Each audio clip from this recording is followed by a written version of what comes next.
now this really invalidates their land destruction effects, since we'll just get our lands back. Kamigawa All-Star coming in. Let's go. This guy hits hard. 6-5 is no joke. Hey guys, we are back here for another video. This time we're playing more of a meme-oriented list, playing some of the Kamigawa cards. Previously, not seen on the YouTube channel, but just in my personal time, I've played with the card Greater Tanuki, the 6-mana trampling 6-5 that cycles for a basic land and puts it into play tapped. And I found it to be lackluster as a 3-mana rampant growth, which is more than often what it was. Wasn't really good, so I decided not to play that one today, and instead we're focusing on one of the cards that I played that I was somewhat impressed with. A 5-mana 6-5 by itself, just being able to hardcast this one is actually a pretty heavy hitter, but it does have the ninjutsu ability to flash in if you have a attacking creature that's unblocked. Many people may choose not to block your meme attacks with Arboreal Grazer and whatnot, and sometimes you can have multiple creatures out and attack, and when this thing does combat damage to a player, it'll return a permanent from our graveyard to our hand. So for that reason, we've got a second copy of Verdant Catacombs, but obviously, if we happen to sacrifice a Saga, we can Springleaf it back from the graveyard, or if they discard our Azusa, or Dryad, or Titan, or whatever, then we can get it back with a hit from Springleaf Avenger, and it is just another threat. I don't know if it's actually good, but we're playing it because it's fun. And we're also playing one Colossal Skyturtle, the big Simic flying Ward 2 6-5 creature. But of course, the reason we're playing it is because it has two channel abilities. One, for 3 mana, one of them being a green, we can discard the Skyturtle to get a card from our graveyard and put it into our hand.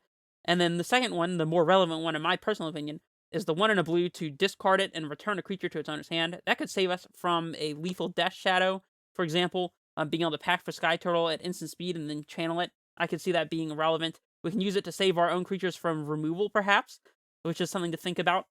Again, I don't know if it's actually good. I have actually performed the kill with Skyturtle against a previous opponent before when I played a meme league for my own fun, and we're doing it here again today. Everything else is pretty much the same. Not playing any turn timbers, and we've only got one Colossus in the sideboard here as a pack target, which is a little bit of a downside, but you gotta cut something to make room for these meme cards, so I know I'm going to enjoy this league, and hopefully you guys enjoy it as much as me, and if by the end of it, you've convinced yourself that this was fun and worth your time, then leave a like and comment and subscribe, and I will see you guys in Game 1. I'm also going to try something different this time, as usually when I record these, I can't listen to any kind of music or audio, because I used to use a audio program called Reaper in order to do some audio editing while I'm working on my videos and whatnot, and it would take full control of the audio and not let me have audio playing, so I am going to be listening to music through the league. Hopefully, it'll help me be a little more relaxed, I guess, and make better plays. I usually listen to music while I'm playing through leagues, so maybe you'll have higher quality gameplay this way. It's a little weird for me, though. I've definitely never tried to record while I was, like, talking to the screen and listening to music at the same time, so this is going to be a first for me. Already here for match 1, Beyond the Play against Angel Opportunity. I wonder if we're going to see some Angels. This is an interesting hand. We don't have Amulet. We can Expedition Map for a bounce land, but we might be missing our land drop on turn 2 after playing a turn 1 Grazer, which would not be ideal. I think it's kind of close. Like, this hand is theoretically keepable, but I feel like there's an upside to mulliganing to try to find a turn 1 Amulet like this, so we'll definitely keep this one. I think we can bottom the redundant Dryad. We might need the Grazer to get up to Titan mana if we don't draw a land, so I think that's fine.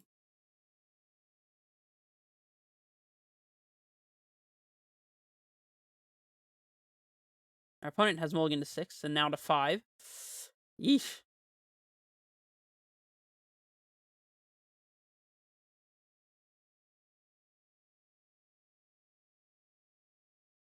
Alright, we'll lead on our forest into Amulet, of course.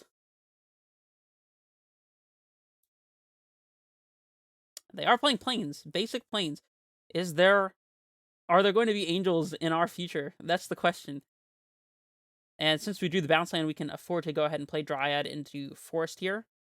This lets us play Titan next turn if our Dryad happens to die a horrendous death. Stoneforge Mystic. I guess that makes sense. I don't know what else you would expect seeing basic plains. I was kind of hoping our opponent would be on, like, Tribal Angels or something, just because it's not a deck I've ever seen before, but in this particular case, we'll just, kill our opponent. Seems pretty standard. Of course, we're doing this intentionally to leave a white floating so we can haste off of Valakut and Slayer Stronghold instead of Boros Garrison. And that should give us tons and tons of Valakut triggers, so we'll get that Valakut and the Slayers.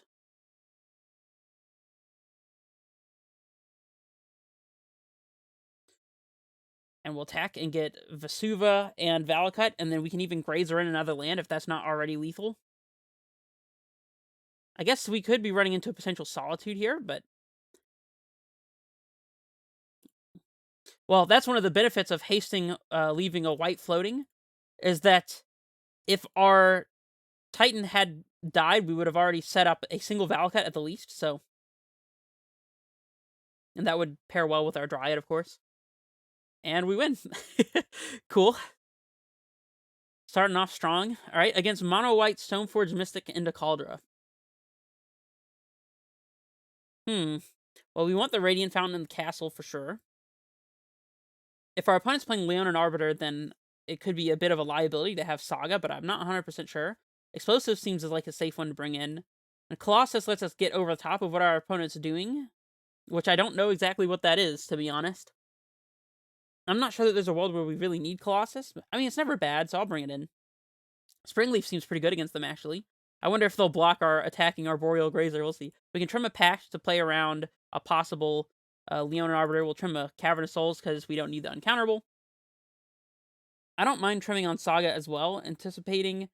I don't know, actually, I don't want to anticipate Leonin Arbiter because if they do have Prismatic Ending, which I'm almost guaranteeing that they will have, then we're going to need backup for our amulets. So, the Expedition map, however, can go. I don't know what else we would cut, to be honest, at this point. The Boseijus are good because they will hit our opponent's vials and stuff. In fact, maybe the extra Boseiju is worth it, too. So we'll trim another Pact. Maybe Radiant Fountain's not that great. Okay, we'll trim one Saga just to hedge. And maybe an Azusa. I feel like Azusa's good against them. It doesn't really block, though. We'll trim an Azusa, I guess. Go like this. See what we can Springleaf get away with our Springleaf Avengers. Which we have not yet seen. We could attack, and if something's unblocked, then pack for Springleaf and ninjutsu it in, I believe. That would be an interesting interaction to occur. We swing with a Dryad, and they don't block, and we're like, pack ninjutsu. Alright, and we have a totally uncapable hand. Great, love it. Yep, not gonna keep that one. We got turn 1 Amulet, and some tech lands. I mean, I think we keep this. It's a little weak to them having Prismatic Ending again, but we're definitely bombing Boros Garrison, as we don't really want this one to be in our hand if we're going to be resolving a Titan, so... Maybe we can see more of what our opponent's actually doing over there now. Our opponent has mulligan to 6.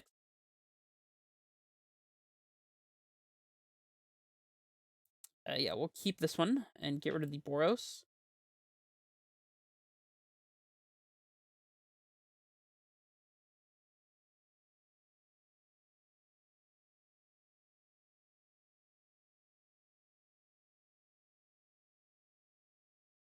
Are they mulligan to 5 again?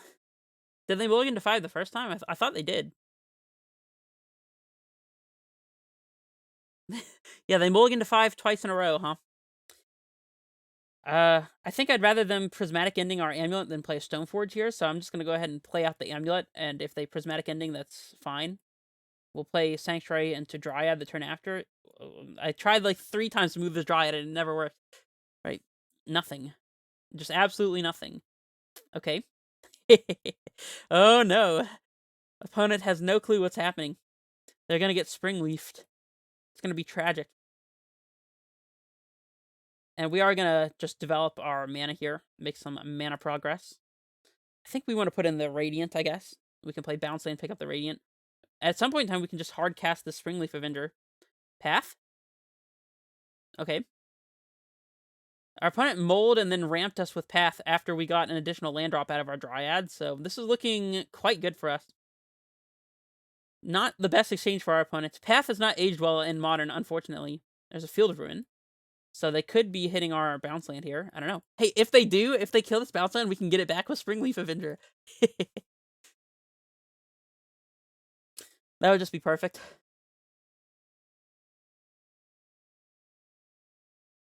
And they do Field of Ruin immediately.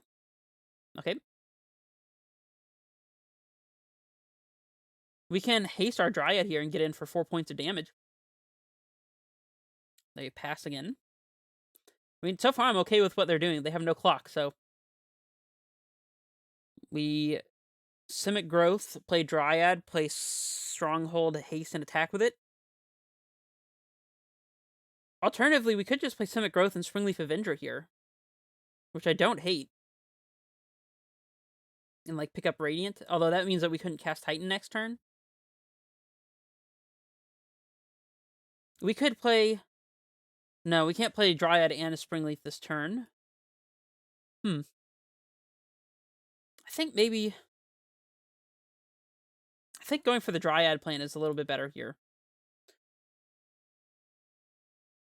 If they have another path, that's fine. In fact, I guess we'd rather they path our... Actually, I don't know which one we would rather they path, the Springleaf or the Dryad. Both are quite good here.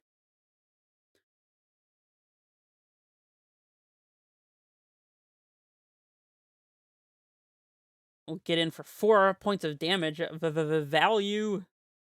I guess we're playing into them playing Leon and Arbiter. Oh, Solitude. They're just intent on going down to almost no cards. This Springleaf Avenger might actually be really, really relevant because of the fact they have so low resources. Like, so far we only have a land to get back, but Tech Edge. Sure. They hit the Slayers. Wait till we play a bounce land, perhaps? I don't know. If they just pass with the Tech Edge, I'll probably play Valakut into Springleaf. Because they're unlikely to Tech Edge in response to Valakut. 4 mana. No? Maybe? I guess they're worried about me top-decking Titan and casting it and hasting it. What is this? I've never seen this one. So 3 mana, 2/3 flying vigilance. Snow lands your opponent's control enter tapped. Non-creature spells cost with a cost of 4 or greater cost 2 more to cast. The other one is if a source an opponent controls would deal damage to your opponent you control, prevent 1. Whenever you or a permanent you control becomes a target of spell or ability, counter that unless they pay 1. So this protects their creatures from Valakut, I suppose? I mean, yeah, we're just gonna play Springleaf Avenger and pass here. Now, this really invalidates their land destruction effects, since we'll just get our lands back. Kamigawa All-Star coming in. Let's go. This guy hits hard. 6/5 is no joke. Who cares about casting 6 mana 6/6s? We've got a 5 mana 6/6. And they're top decking land. Must be unfortunate to be opponent. Amulet. We can play a second Avenger here. We'll play the Amulet. And I guess we'll attack first. Take the damage. We'll take this land, please. Always yield. Oh, it doesn't even give us the option not to. It just returns it. Interesting. So we can't leave something intentionally in our graveyard. Alright, we'll play the Sanctuary, I guess. I guess that might have been a mistake, because the Sanctuary having white to haste whatever we play could be more relevant than having blue for transmuting Tolaria West. Not clear, though. You want to kill this one? They Field of Ruin. Hey, that lets us play our second Springleaf. Yo! We've got the crew coming in here. Alright, we can yield to these until end of turn. And I guess we'll pick up the Slayers to keep it nice and safe and protected. Here's another Springleaf. Although I guess protected doesn't matter because we can just get it back with our Springleaves, but... These are just grindy value cards. I think our opponent will have a hard time beating these. Definitely not better than a Titan probably would have been, but I'm not sure that a Titan would have resolved yet on this board, given that our opponent has these land destruction effects. They tech edge. Why would they tech edge the Valakut when we're just gonna get it back? It makes no sense. Saga. Yeah, I guess we want to play that one instead. We're just doing it. Springleaf for the win. Let's get back this Valakut, and let's get back this Sanctuary. Infinite resources, let's go. And yeah, your go, opponent. They're at 5. I mean, admittedly, they mulled the 5, so pretty much anything would have won this game, but... Oh boy. The memes get there. Alright, let's go to match 2 here. Imagine we play against control, and then we attack with a Arboreal Grazer, and they're like, I will not block, and we just ninjutsu in a Springleaf.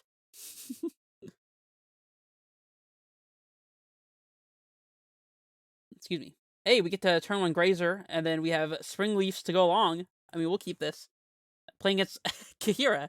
Is this the control matchup that I was just fating? It's unfortunate they use Boseijus are legendary. That means that we can't play both of them out at the same time, but... I guess if our opponent has, like, Chalice of the Void or something, we can Boseiju that. And we can get the Boseiju back with a Springleaf. This is just egregious. And we are going to be able to get our Saga back with the Springleaf as well. Recurring Saga. Seems pretty powerful against control. We see our just untapped green source here coming in clutch.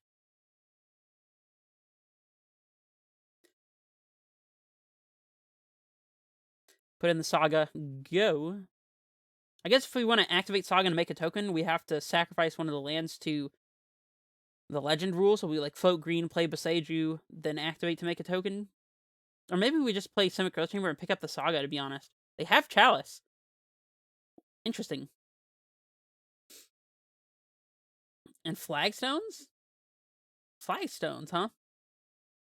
That's surprising. So are they on like a Jeskai control deck? I guess they could be on like Jeskai Lotus Field.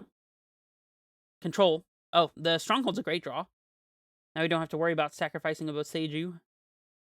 Let's go ahead and get them used to blocking, not blocking our Grazer, so that when we attack with a Springleaf, they will not be expecting it even slightly.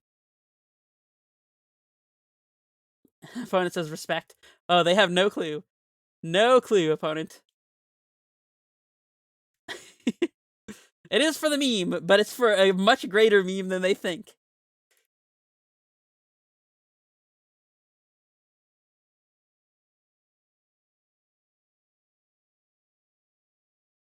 We could also ninjutsu in one of our tokens away. Ooh, second 5 stones. Yeah, I'm definitely putting our opponent on Jeskai of some sort.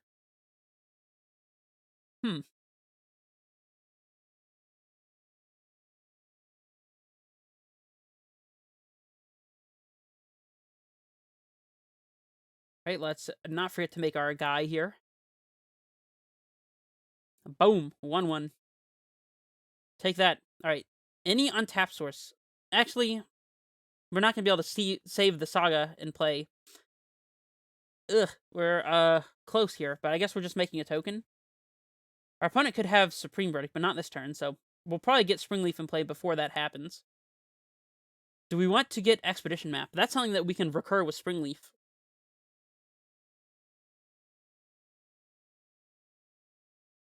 Amulet or Map? Map also gets Cavernous Souls.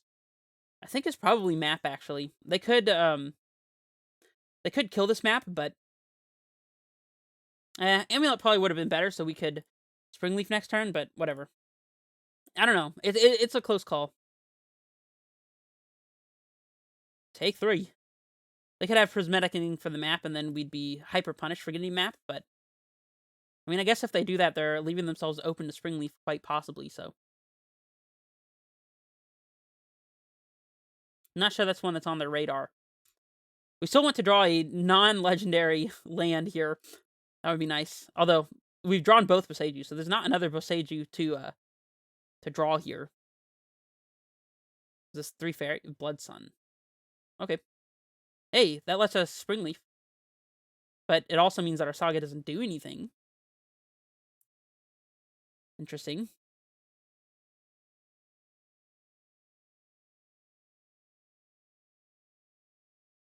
Hey, but that means that we're actually secretly attacking for 12 this upcoming turn. Do we even want to ninjutsu in the Spring Leaf? I guess it forces them to have Verdict. Definitely playing the Growth Chamber here.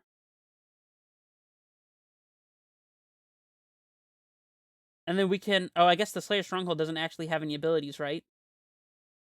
We'll swing with everything. And I think we are going to Spring Leaf.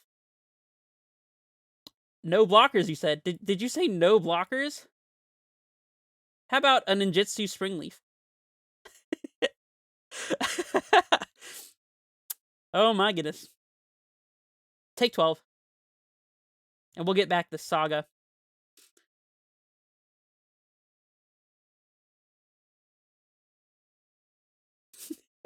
I find it's reading this card and going, what the heck is going on? Are they gonna... They're gonna exile the Spring Leaf, huh? I guess they don't have the Verdict. Sure. Where do they pitch for this? Another Solitude. That's a huge win for us. That is a huge win for us. And there's more where that came from. There's absolutely more where that came from. Put in our Sanctuary.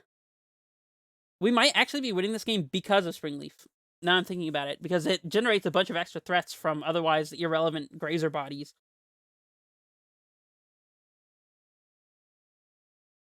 Yeah, the casual swing for 0 with Grazer. Not as innocent as it might otherwise seem. We're about to be able to get Map back as well. We just get Talaria West, and then we can transmute Talaria West. Since it still has abilities in our hand. This is only in play. They Fury away one of the tokens, I guess. Spring Leaf Avenger coming in. I wonder if they have a Bolt for this. They only have one card left, so if they can't deal with this Spring Leaf, they probably will just lose to it. Recurring... Ooh, Fire and Ice. We've got quite the thing for you, opponent. Let's crack this map. We'll go get T-West, and then we can get the map back with our Swing Leaf when we swing in with this Arboreal Grazer.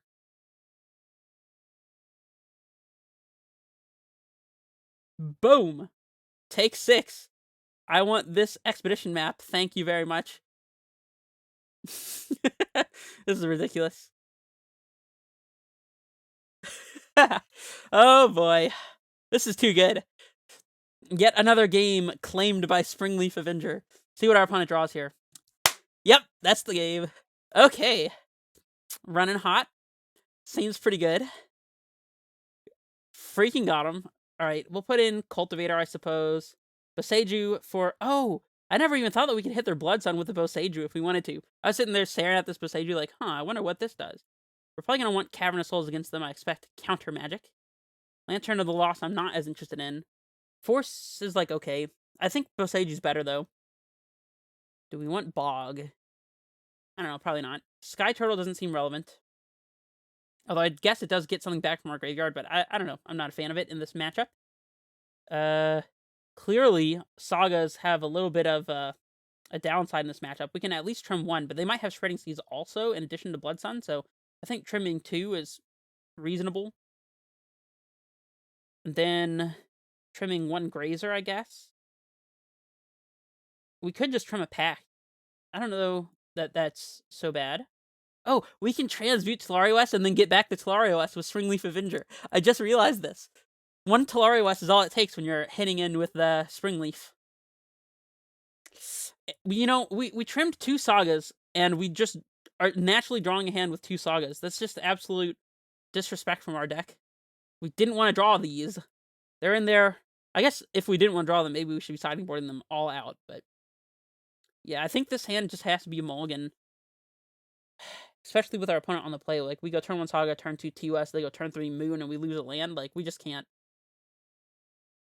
This hand is much better. We've got extra Boseijus, which we don't really want. We'll keep. And I guess we bottom the Boseijus. Sure. Our opponent did show us Chalice of the Void as well. So we've actually got quite a few targets to hit with these Boseijus.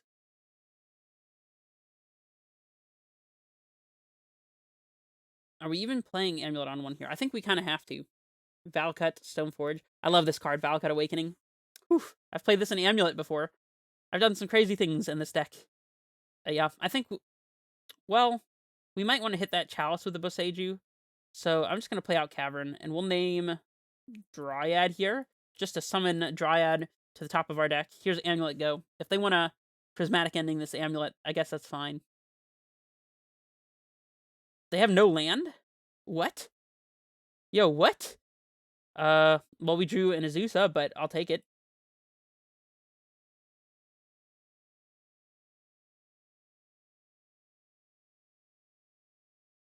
Opponent. Keeping a risky one-lander over there. Maybe they mulliganed a lot and I just missed it. Do we play out the Boseiju? I think that we do. We can play map as well. Do we crack map? What would we map for? A bounce land, I guess? We go bounce land, bounce land, bounce land, Colossus, put in 2 bounce lands. And then pick up Boseiju, kill the Chalice, pack for Titan, I guess? Yeah. Our opponent can't Blood Sun us, so this seems fine. Might as well just go ahead and play map. And then crack it now, since we are not going to have the mana up during our opponent's turn. We'll get the Selesnya Sanctuary, as we have a decent number of red cards in our deck that we could draw to be able to haste. Not as many white sources. We could just get Boros Garrison, actually, but nah. See if they have an answer for the Azusa as well. Our just naturally drawn Boseiju just being able to kill this Chalice to let us cast Titan could be very, very relevant. Things are looking difficult for our opponent. Having Colossus specifically against a potential Solitude is really nice as well. Well, speaking of potential Solitudes.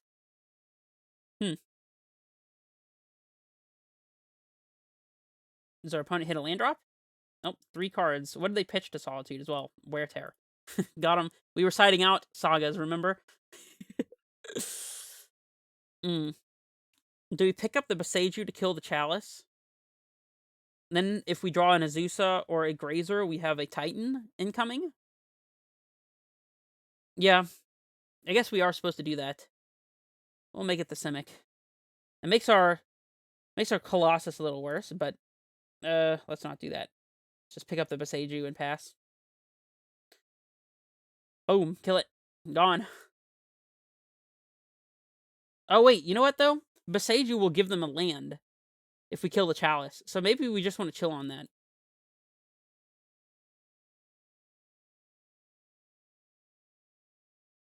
It's annoying that's countering our pact, but while our opponent is stuck on lands, I don't think giving them an additional land is a great idea, so let's just not do that. It's even an untapped land as well. We did hit the Grazer, though. Well, that means next turn we can do Colossus, right? Or 6, 7, yeah. So next turn we have Colossus ready.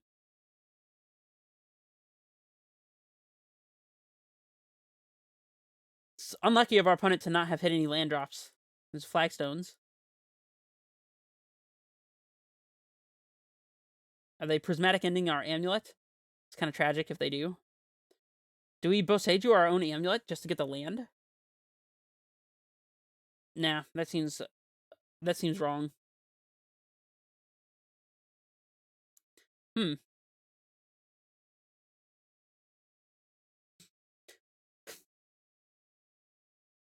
think we just draw here. Another Grazer, huh? Well, we'll Grazer, put in a bounce land, pick up the Cavern, and then play Cavern naming Beast, I guess?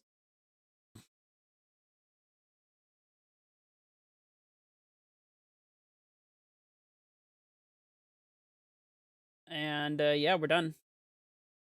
We still have the option of Boseijuing our opponent's Chalice, but...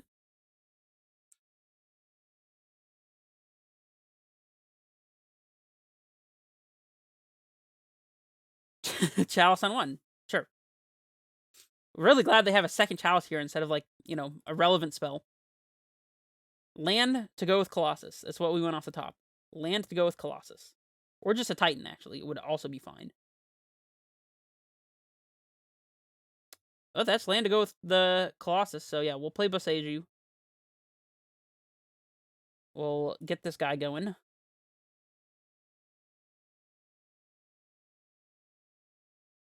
And hopefully we can draw a couple cards with the Colossus and put a bunch of lands into play instead of just like a Tolari West. But if we hit Titan, it'll be worth it. So there we go. Bounce land's a good one. Cavern Naming Giant for sure. And Springleaf to top it all off. Sounds good to me. That was a pretty good Colossus, not gonna lie. Now the question is, what do we pick up here? I don't think we care about the chalices at all. We care about this chalice, the one on 0, but I think we're good to just pick up...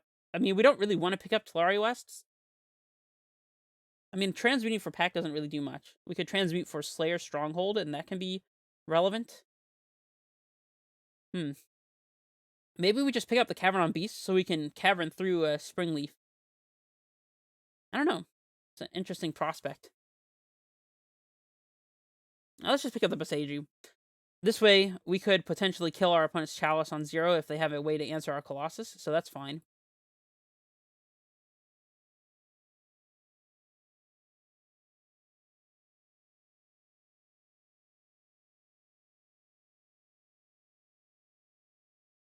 They have found their 3rd land drop, finally. See if they have Blood Sun. They do. Sure. I don't think this does anything at this point. I guess it draws them a card. 7/7 trample. We're about to be swinging for 13. 14 if we play the Boseijus. Do we just get back the Boseijus with the Springleaf? I don't know. Giving our opponent more lands doesn't seem that great.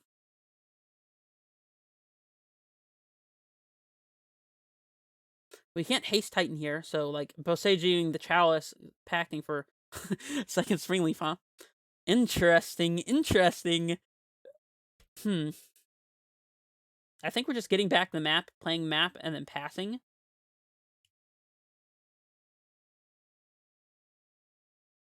Attack with all. Let's tap these caverns that we know we're not using.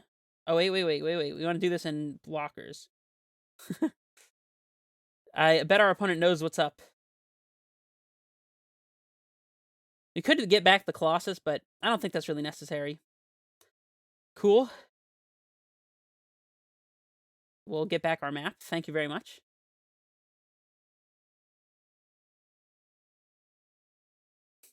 And I guess we go ahead and play map. I don't see why not. I don't want to commit this... Oh, the map gets countered. Yeah, I was going to say I don't want to commit this Springleaf into a potential verdict. That's annoying. Yikes. Alright, well, I guess we might just be end of turn Boseijus the Chalice and then pacting for Titan if our opponent does have verdict. So they're pretty dead regardless, but... Unless they have another Solitude. And I think they didn't pitch a Solitude, so it is possible for them to have another Solitude. And they concede. Well, Springleaf going the distance, I guess. That last game felt pretty unfair, but what we gonna do about it? Other than play match 3. There we go. I had forgotten to update the record, so I just reflected that down below. Definitely want to showcase for 2-0 with a meme deck with 3 Springleaf Avengers. Come on! I'm enjoying this a little too much, to be honest. Springleaf just seemed really good. I only had 1 copy when I played the first meme list, and it just, like... It felt like it could be very powerful, and even now, it doesn't really fit the plan of the deck, but... It's not a bad card. It's definitely a good card, and I just wanted to play it, so... Alrighty, let's hop in here just to claim another victim with our Springleaf Avengers. On the play, love it. We have a not turn 1 Grazer, turn 2 Grazer, turn 2 Grazer, turn 3 Grazer, turn 4 Titan, perhaps? It's pretty slow. Our opponent has not revealed a companion, so they could be on a deck like Tron. I don't know. I think it's good to mulligan a hand like this. This hand is the same as the last one, but it has 1 fewer ramp spell. But it actually does have Titan instead of packing for Titan, which is relevant. Do we just keep this?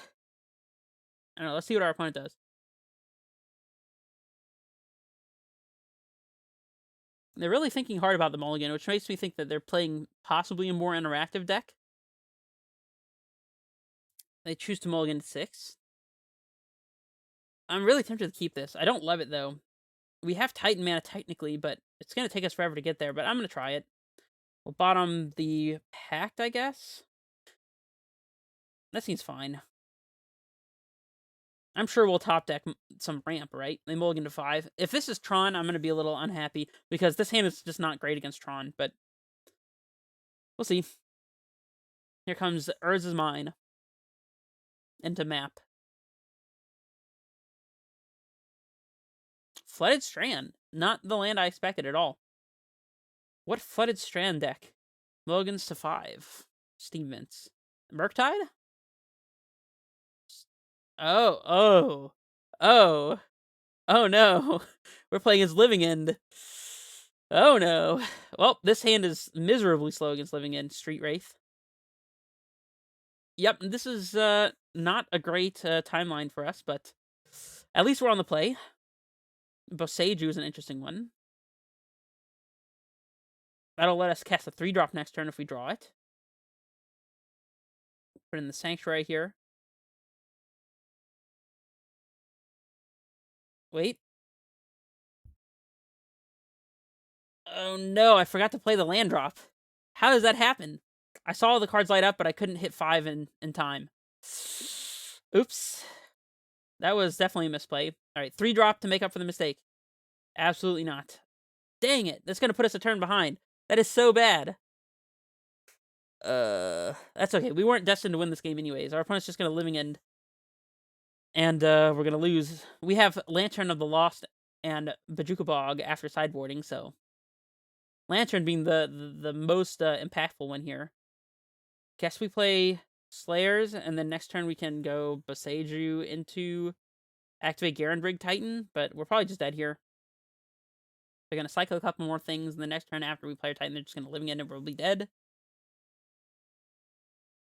Unless they don't have green, maybe they need green for their combo.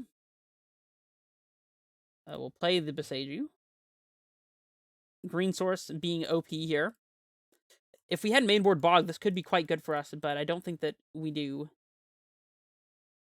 Pretty sure it's in the sideboard.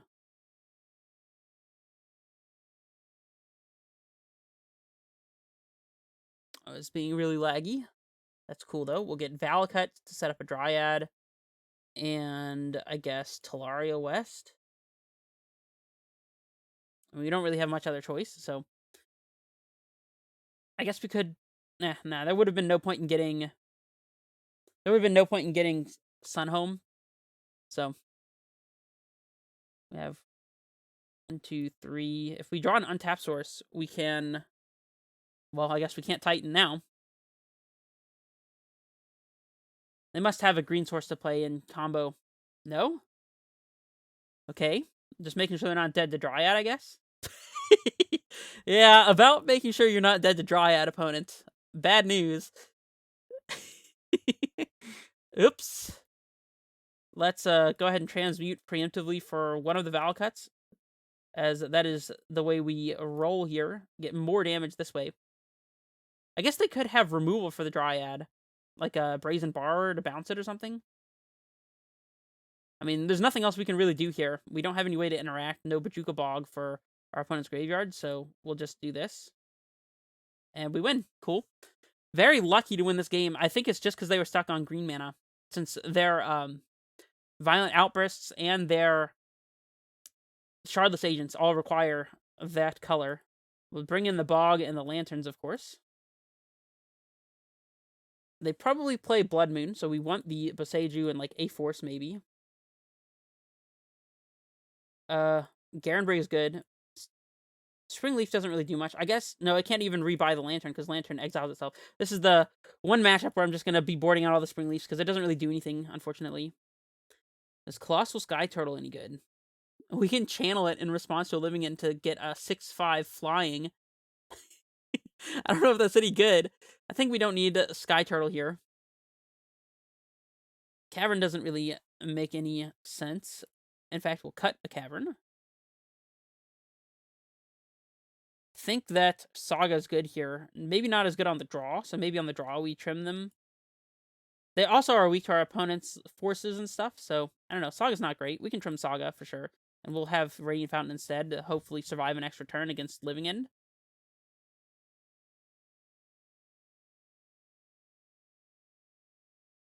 Yeah, I think that about covers it.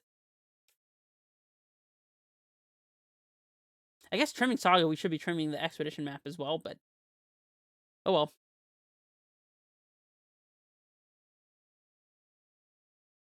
We've got a Lantern of the Lost Hand. It's not that great, though.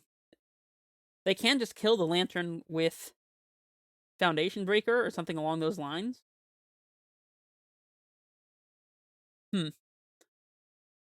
We otherwise don't really have a plan. We go turn 1 Lantern, turn 2 Bounce Land, pick up Forest, turn 3 Dryad, and still don't have a untapped source to hold up Lantern. I don't know. I feel like this hand just doesn't do it.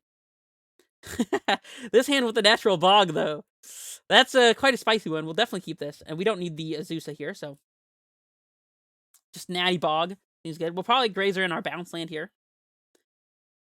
And then play Dryad into bog the turn after. We also won game 1 despite having missed an extra land drop. Just like blatantly just choosing not to play a land for that turn. Interesting. Alright, we'll put in Simic and pick up the Forest.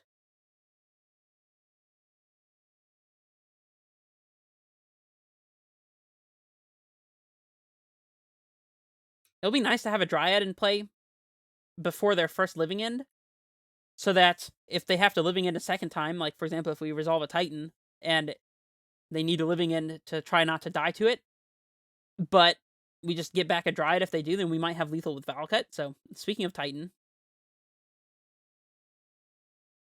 we're definitely playing Dryad here. The question is, are we bogging them for just the Striped Riverwinder? I think probably not. I don't know. Maybe we should. So if they living end, it's just one creature. We can always go Selesnya, pick up Forest, go Forest, Sunhome, Titan next turn. And then living end. Nah, I don't know. I think we just bog them now. And then it depends on whether they decide to go for the living end or not. If they don't, we can always Sanctuary to pick up the bog and then bog them a second time. So I think it's probably worth to bog them now. It's not obvious. We could also just top deck a Lantern. And then this absolutely rewards us for this play. They cycle Curator. They fetch and cycle again, and then untap and possibly living end, but only for 2 creatures. It's not the biggest clock in the world. A Titan could potentially race that. I don't think we were otherwise going to get a chance to use this bog. See if they're going for the living end here. Seems like they're casting Shardless Agent, perhaps. Yep. Makes sense.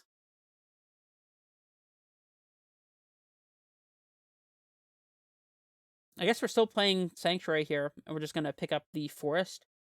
And the next turn we can slam Titan, and hopefully is good enough. Or Dryad here would be the best possible top deck. Dryad. Amulet. That one's pretty good, too. Not gonna lie. Alright, we'll play that one. They might just kill it, but play Sunhome and pass.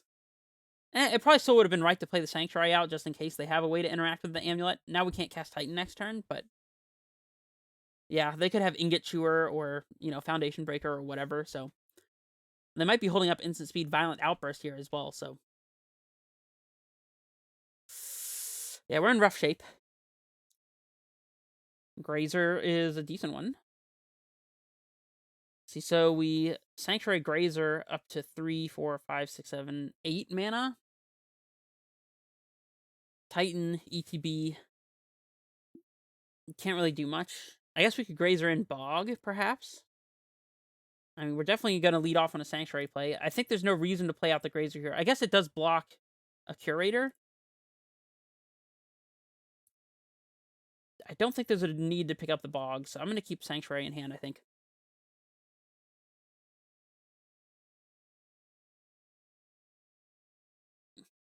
We'll Titan.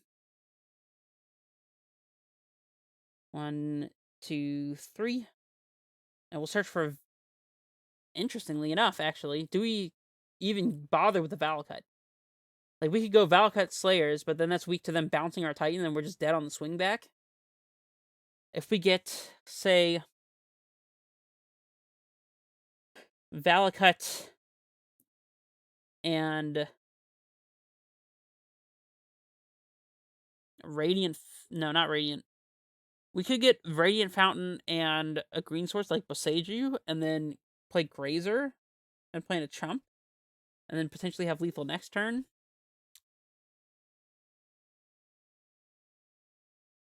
They didn't bounce the Amulet, so I think we should play into the bounce spell here. I'm gonna get the Valakut and the Slayers. It could be wrong, but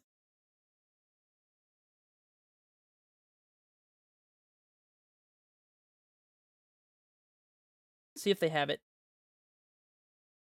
They could also have like Dead and Gone and something that doesn't hit the artifact but would hit a creature. Doing this leaves us dead, but I think that we're already kind of dead based on the 4/4 flyers that are on the board, so dang, they have the bounce spell. Or, oh, they have Fire and Ice to tap? Man, they did this on the Titan instead of the Amulet. Sucks.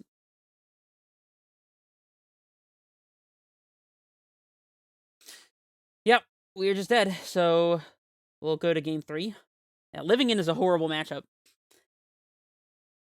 Of course, I don't play a copy of, like, Endurance or something that you could Summoners Pact for. Some Amulet players do that, and I can understand why, but I just don't think it's worth it for a freaking 60-tick sideboard card. Like, I've never found Endurance to be particularly useful against the DRC decks, despite what everybody says, and just having it for specifically Living End, I just don't really care for that. We did not see Blood Moon or them fetching around potential Blood Moon effects, so I think we need to bring in the Sagas here. We can trim a Grazer. Actually, Grazer seems fine. We trim the Forces, I guess, because I am just completely not respecting Blood Moon whatsoever. We definitely don't want to trim a Titan. Seiju, we'll trim one. They are legendary. Trim a Summoner's Pact. They don't play very well around Force. Could trim Map as well, but I don't know. Having Map to get off of a Saga could be relevant. Radiant Fountain's not looking super relevant either, to be honest. I think we trim the Radiant. And run it this way. Just gotta get good. We gotta turn 3 combo them. We gotta kill them on turn 3. That's the plan.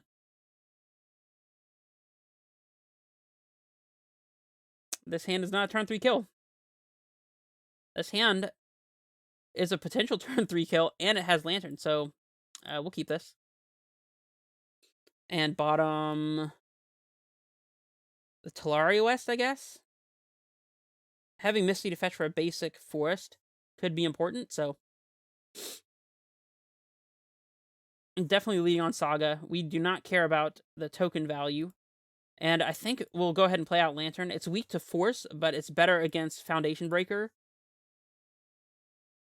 And it can't be griefed if we already have it in play, so...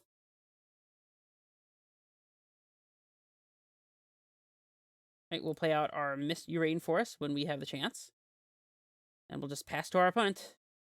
The one thing about having Lantern already in play is that it's possible for our opponent to interact with the Lantern before it's relevant to crack it. This would be the same thing with Relic, but, like, there's not much we can actually do about that. I guess if this were a Relic, we'd be able to tap and exile their Striped Riverwinder and then be able to control it that way instead of having to do an instant speed activation, but I don't know if it really makes a difference. I think Relic would definitely be better in this type of matchup, but... nah, there's no need to fetch. Amulet? Grazer. Interesting. So we'll float here. So bouncing is 4, Grazer's up to 5. So we're short of Titan here. We could just get a second Lantern. I really don't hate that. It means that we're not casting Dryad this turn, though. Is Lantern just better?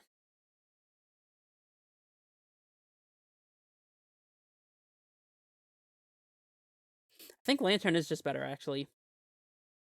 We've got plenty of land sources here, so we'll exile their creature.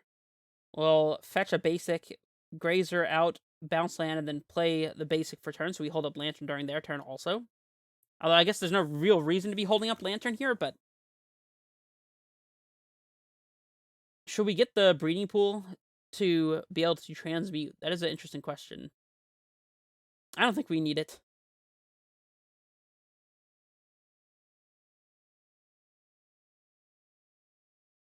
There's Growth Chamber. We'll play Forest. And, yeah, we're done for now. Not going to pass priority here, because if they did have Forest to kill our 2 lanterns, we'd at least want to crack one in response. Waker. Short.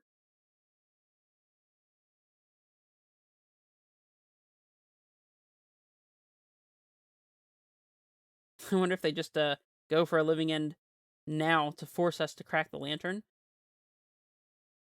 We could crack lantern at end step here, just so that we can play our Dryad safely and not get living ended in response. I think that's probably the right play, instead of just passing without playing Dryad.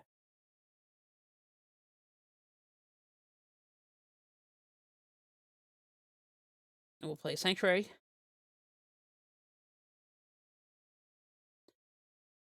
Play Dryad. And play Forest. And then if they do living end, we will have our lantern up still for their turn, I guess. I don't know.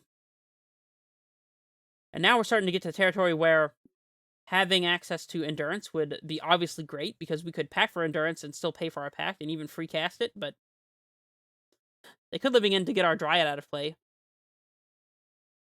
Or just bounce it. Waker of Waves, sure.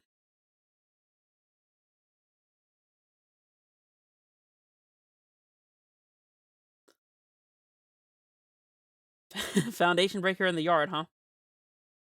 That's kind of odd, actually. Curator, sure. Are we supposed to Lantern now? They could untap, cycle something, and living end, and we wouldn't be able to Titan unless we top deck exactly and untap source. So I guess there's no reason to do this now. We're totally fine just not casting Titan next turn, since they're probably just going to pass with their mana up here. They might living in just to force us to pop the lantern and then lose our board. Or they could, like, cycle after we've popped the lantern, but still in response to the living end, and then they get, like, a creature and our board out of the exchange, which is... that would be pretty good for them. But then, if they ever living end, we're going to get back a Dryad, so setting up Valcut with a Titan would be a good idea.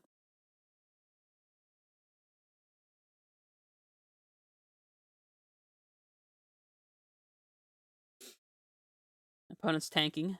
They're like, how do I beat this Lantern of the Lost? If they're not going to do anything, we are not going to do anything. Seems good to me. Ooh, Verdant Catacombs is a cool one.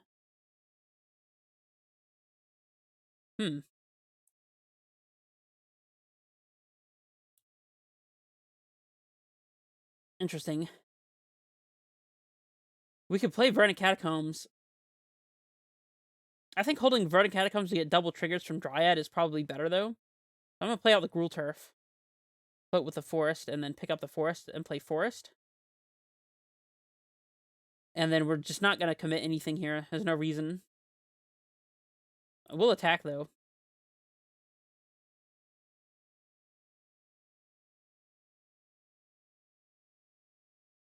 If they fetch here... nah, still probably using the Lantern would be a mistake. We need to wait until Living End is actually on the stack to do the Lantern thing, I think. Until they get to the point where they can, like, Cascade in response to their Cascade spell or something like that. What is this? That's not Violent Outburst mana. Looks like they are going for the Outburst. Right? Once again, we're going to wait until the Living End is on the stack. We also get to see some of the stuff in their deck here. Interesting. Alright, well, let's definitely not let them just get a bunch of free creatures, at the very least.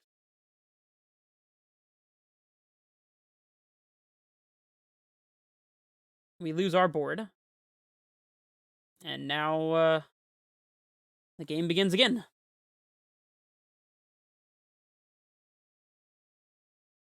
They cycle Riverwinder. Sure.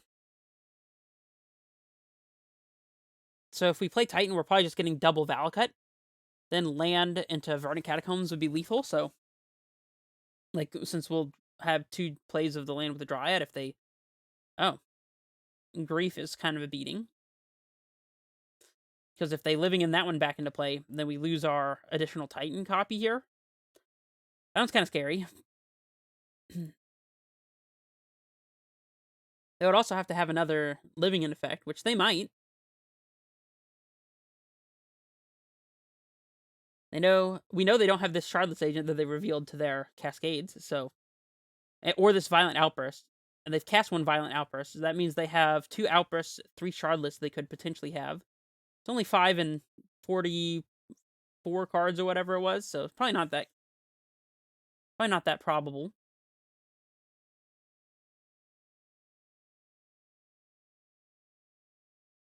And if they make the mistake of living in while our Titan triggers on the stack, they just die immediately to the Dryad, assuming they don't have interaction. Which is something to think about.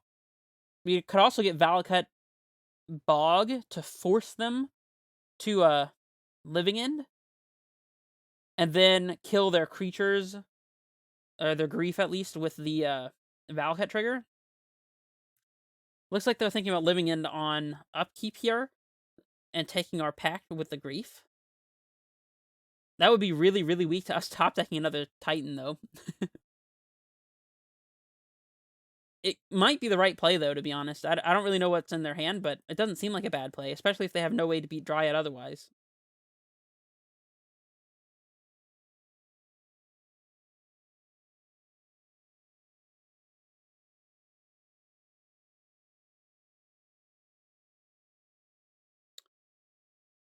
Alright, well, we'll pact and play Titan. What we get with Titan is debatable.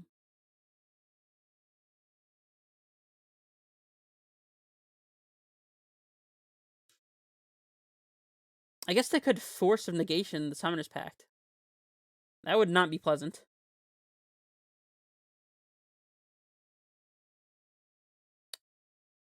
Have not done that so far. They could have Subtlety as well. Here's Titan. And again, if they living in with a trigger on the stack, that would be a huge mistake. They see if they do or not. Alright, we're definitely going to search. Now the question is, what do we get? If we force them to living in now, that's not really so bad for us. So, like, getting Bog and Valakut makes a lot of sense to me. I think Bog Valakut... Let's see, if they living in and then we kill their Grief with a trigger and play Saga and they kill our Dryad, then we could be in some trouble against the 5/5. Probably not, though. I think getting Bog and Valakut is a pretty winning line here, so...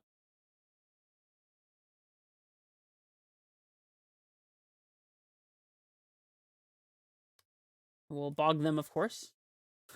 Bog ourselves. Would not be the best option here. Probably need to plug my computer in. For some reason, whenever I start recording, it always like gets all laggy and it starts sapping my computer's energy like crazy. Here, I'm gonna move over and plug this in.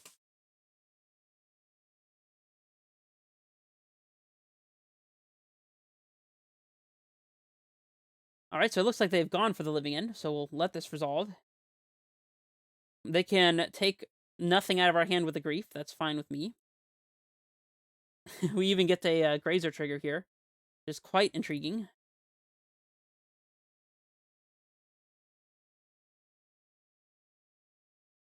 Now they have a Curator as well, which is pretty tragic.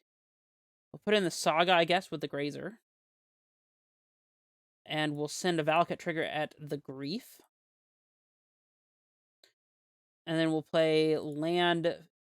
We'll play fetch land into bounce land, pick up the bounce land, and kill the Curator, I guess.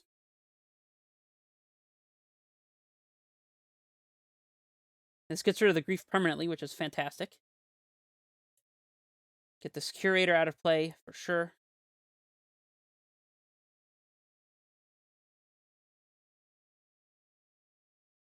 I mean, their board, as it currently stands, seems pretty beatable, so we'll leave this Valcut up for a potential extra trigger at instant speed whenever we need it.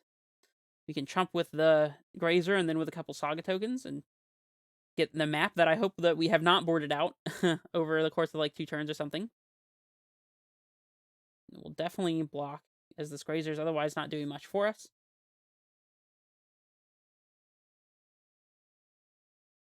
I apologize for how laggy this is being. Hopefully it's not as unpleasant to watch as it is to play. A Hardcast Curator. Sure. Alright, Titan off the top is just lethal. Alright, so Titan 1 time, let's go. Oh wait, that's right, we have to pay for this thing. This little pack trigger right here.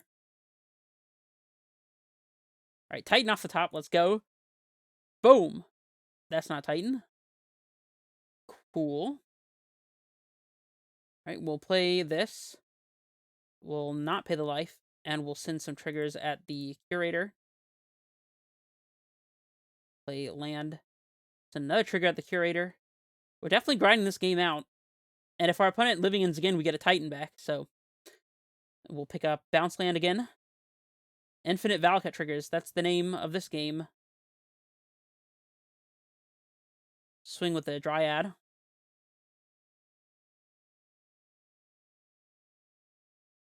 And now we can make a token with the Saga to either chump block, or we can just take the 5 and then have 2 tokens plus an artifact that we're going to search for to block and kill the Riverwinder, but seems more relevant to just take the chump block while we can. That's what I'm going to go for.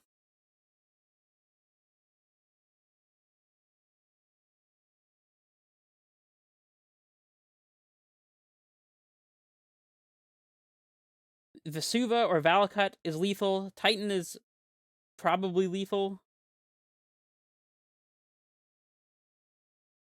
Grief. You got it. Totally fine with me. Right, we'll untap here.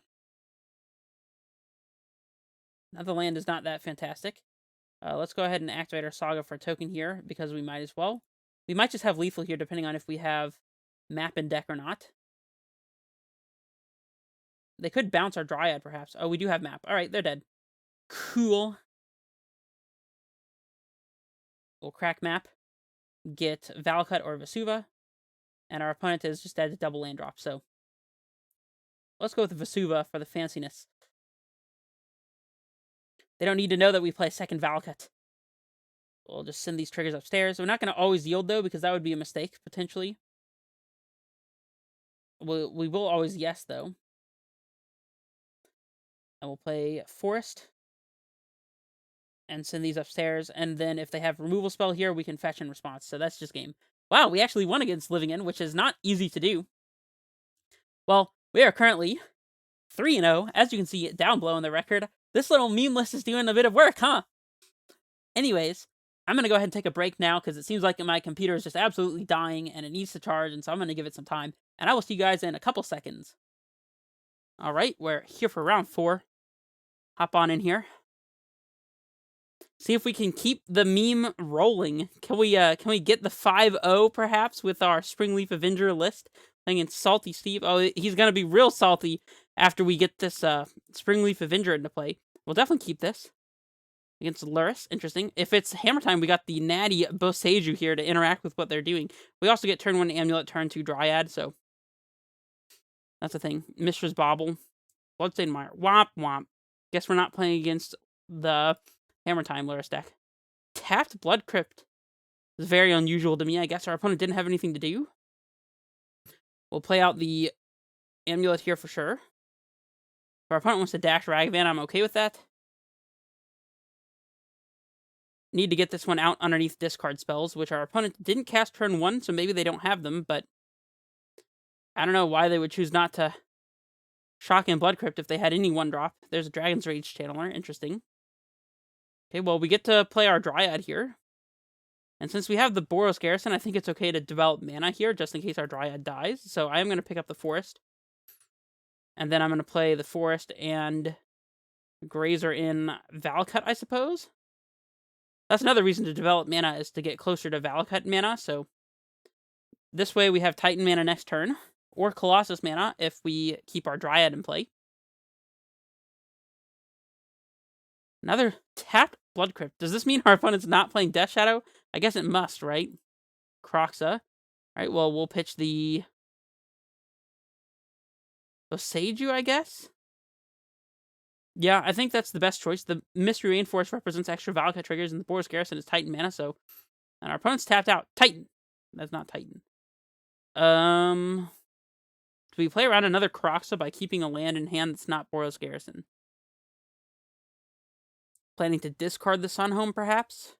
Or we play Sunhome and Double Strike, and then discard the Misty if they have another Croxa or something? I think this is fine. We'll discard the Misty as missing out on one extra Valakut trigger. Not the most relevant deal. And I am going to swing in with the Dryad here. Our opponent would be shocking these Blood Crypts if they were playing Shadow, right? Right? Maybe? And yeah, we're still going to hold on to the Misty in case of a Kolaghan's Command or another Croxa or something like that. Oh, kicked Turok? Oh, no, that really punishes not playing out the land, but we can still... we can't top deck Titan. I don't know what we need here. Land? Bounce land's a good one. This is a 4/3, so we can't attack into it. Do we want to attack into it? Any land will start getting Valakut triggers, so I think that we do. We'll swing. They want to block. Oh, this trades with our Dryad, actually. We're trading for the Turok, because for some reason, I thought that the Turok would be dead before combat damage, so this could have been just a bad play.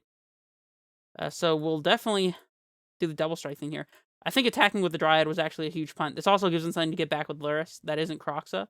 So, yeah, for some reason I thought this would leave their Turok just dead to blocks. I don't know why I thought that. I'll pick up the Sunhome as all of the green sources could be relevant for Colossus if we draw it. Wait, I don't know if we play Colossus in our main deck. Hold on. We do not? Well, yeah, I don't know. Sorry, it's been a second since I looked at the deck list because I just jumped back in here. Hopefully we just top deck a Titan and none of this even matters, so... Our opponent has creature, land, artifact, so... If they have any sorcery or instant here, then they can hold up Unholy Heat for our Titan.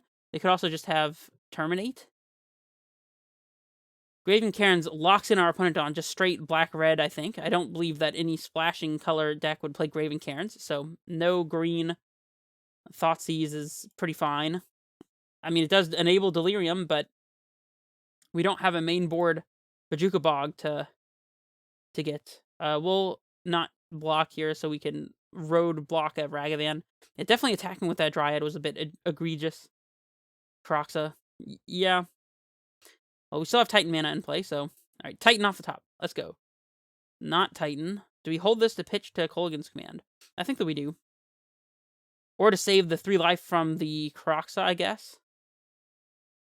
That's a relevant reason as well. If they want to get back Croxa here. We might be in a lot of trouble, to be honest. Putting a Titan on this board and attacking with it may not actually win. I guess Titan gets the Boros Garrison Slayers. We pick up the Garrison to its own trigger, play it for turn, pick up something else, attack and double strike it, and that would be lethal for 16. And it would first strike through the Croxa, so I'm blocking with Grazer now because our life total is under fire. See if they escape Croxa or not.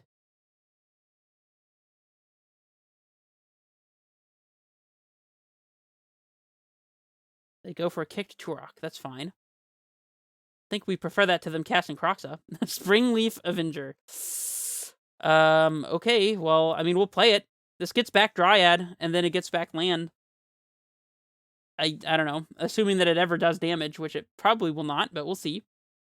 It could just die. They have Den of the Bugbear, and here comes Croxa probably. Dude, these red-black players just do not hard cast Croxa enough. Like, just exile your graveyard, cast Croxa, and in the game. I don't understand. Bye, Luris. Okay. Titan off the top is still just lethal. Titan, come on, Titan. Right, well, we gotta play out the lane and pass. Oh, wait, we're just dead. Yeah, Titan anytime during that game would have just been lethal, and the Springleaf actually cleared the way, forcing them to use an Unholy Heat, so... Springleaf was actually not a bad top deck. Against this matchup, we want Cultivator, we want Lanterns, we want... Boseijus doesn't really do anything relevant, so The Radiant is good. The Castle and the Bog are fine. Explosives is debatable. Skyturtle's like kind of alright as just a hard to kill 6/5 flyer. I kind of like that. Springleaf is very good at here, actually, I would imagine. You can trim Azusa because it just dies. In fact, I don't like Azusa at all. We can trim Amulets because they have K command to punish it. You can trim a couple Sagas, I guess, as they're weak to Alpine Moon, but they are generally good. Is it better to have Amulet or Azusa over something like Cavern? I think so. I think I'd rather have one Azusa at least. And the Boseiju doesn't seem like the most relevant, although having random Boseiju to kill a Alpine Moon on Saga if we've drawn one, or on Valakut to get Dryad triggers through seems good. So, in fact, maybe that's worth having an extra Boseiju just so we have extra hedges against the occasion that our opponent happens to have one of those enchantments. I think we can trim Map. Map doesn't really do much here, although it is nice to recur with Springleaf, but we're going to have plenty of value to get with our Springleaf, I think. So, submit this way. And we'll play first.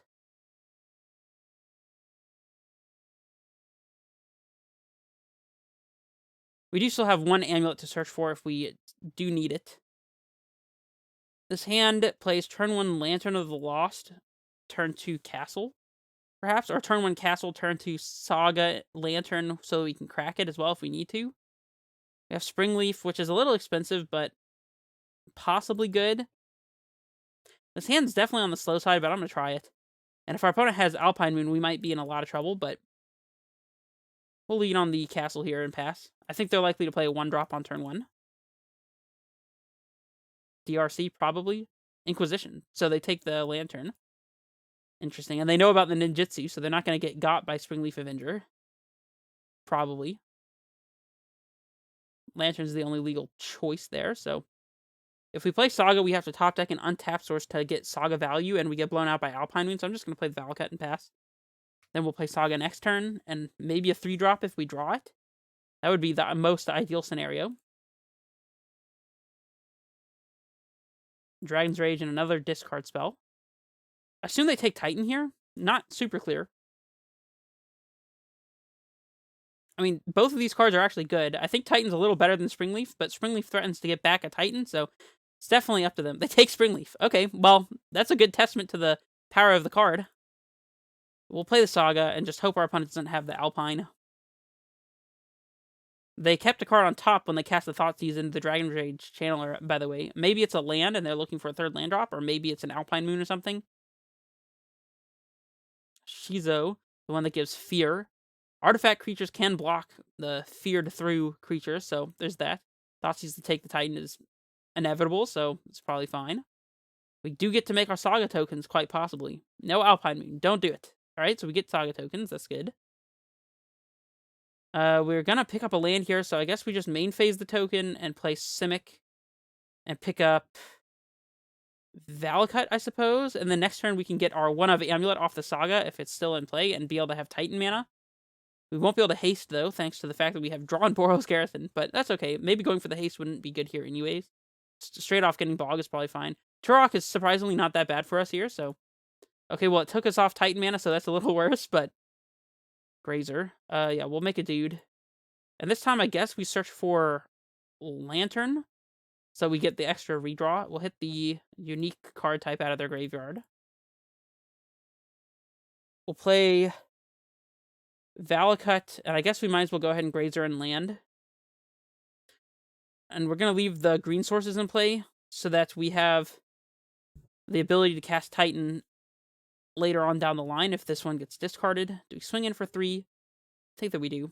I don't think they're playing Death Shadow, so if they want to trade Turok or Dragon's Rage, I'm fine with that.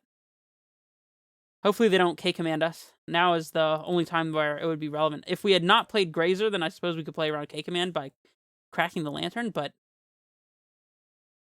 I don't know. Like, do 2 damage to this, kill a Lantern would be... It would suck, but we'd still have land for Titan mana, so any top deck Titan in the next 2 turns would be potentially great. They know that we have Valakut in hand from this Inquisition, so they're just trying to fill the graveyard for Channeler, I guess. They put a card on top. They're not filling the graveyard. I don't know. Just making sure that the road is clear. They put Lurrus in hand. That's great, since we can just Lantern away the whole everything. Shock, Blood Crypt, Ragavan. Okay, we don't care about that. Swing with Turok, really? Yeah, I was gonna say that seems a little rough. Summoner's Pact is a good one. We can just pack for Springleaf if they don't block one of these tokens, which seems really good, actually. All right, we'll go to combat, and we'll attack with the constructs, I guess, and we'll see what happens. We attack with one construct at least. I think we attack with both, to be honest, and we'll see if they block. If they leave one of them unblocked, we'll pack for Springleaf and get some value, get a Titan back. Here's a Pact. Here's a Springleaf Avenger. Here's a Ninjutsu replacing the token here. We'll get 6 damage through to them, putting them at 3. And what do we get back here? Could it be Saga, perhaps? Saga's weak to a top-decked enchantment. That's about it. Titan is weak to discard. Everything else is weak to discard, pretty much.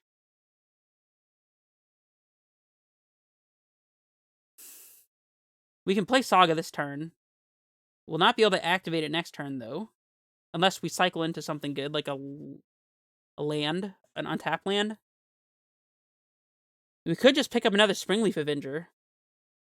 That doesn't seem worth it. I think it's just Saga. We'll play Saga as the land for the turn. And there's nothing we need to get out of their graveyard right now with this Lantern, so I don't want to crack it. I don't think.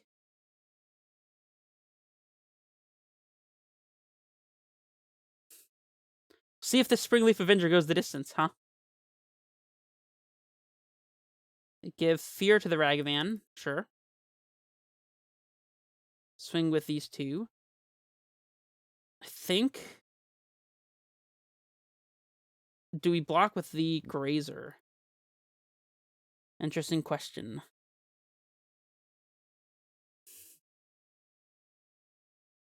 If we leave the Grazer, it makes them have to fear through their Ragavan again. And we can actually just block with a token, I guess? I don't know, we're going to have a token, so I'm just going to go ahead and take the chump block now before they kill our Grazer and punish us really hard for it. Ragavan does damage to us. Let's see what they hit. Springleaf Avenger. The last one. Well, they can't cast that one, and we're very thankful for that. Luris. That's fine. DRC, that's fine. Alright, so let's go ahead and draw with our Lantern. As we're probably not connecting with the Springleaf anyways, because if we do, then we just win. So, there's that. Let's not lose the game. Is there a point in leaving the Saga untapped? I guess not, unfortunately. Castle.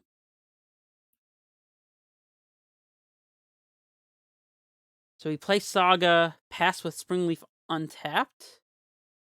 Or play Valakut, and then we can pact for Dryad for lethal. If we play Saga, and they top deck the enchantment, then we lose our lands and can't cast Titan the turn after. So I think playing second Saga here is actually bad. Maybe. We can get double token next turn from the Saga, though, and search for another Lantern of the Lost. It's debatable for sure. I think it's just Saga, though. What's the likelihood they top deck exactly the enchantment? Attacking here does nothing, by the way, because they just replay whatever they get with Luris, whatever they block with, so that would just be causing us to take more damage. I don't know if they have anything to kill Springleaf. They can get through with the Ragavan, that's true. Oh, they swing with everything. Okay. So we block a Channeler, take 4, 5, 6, 7, down to 10, and then they can't kill the Springleaf with Unholy Heat. They can just recast it. Maybe their plan is just to recast with Luris?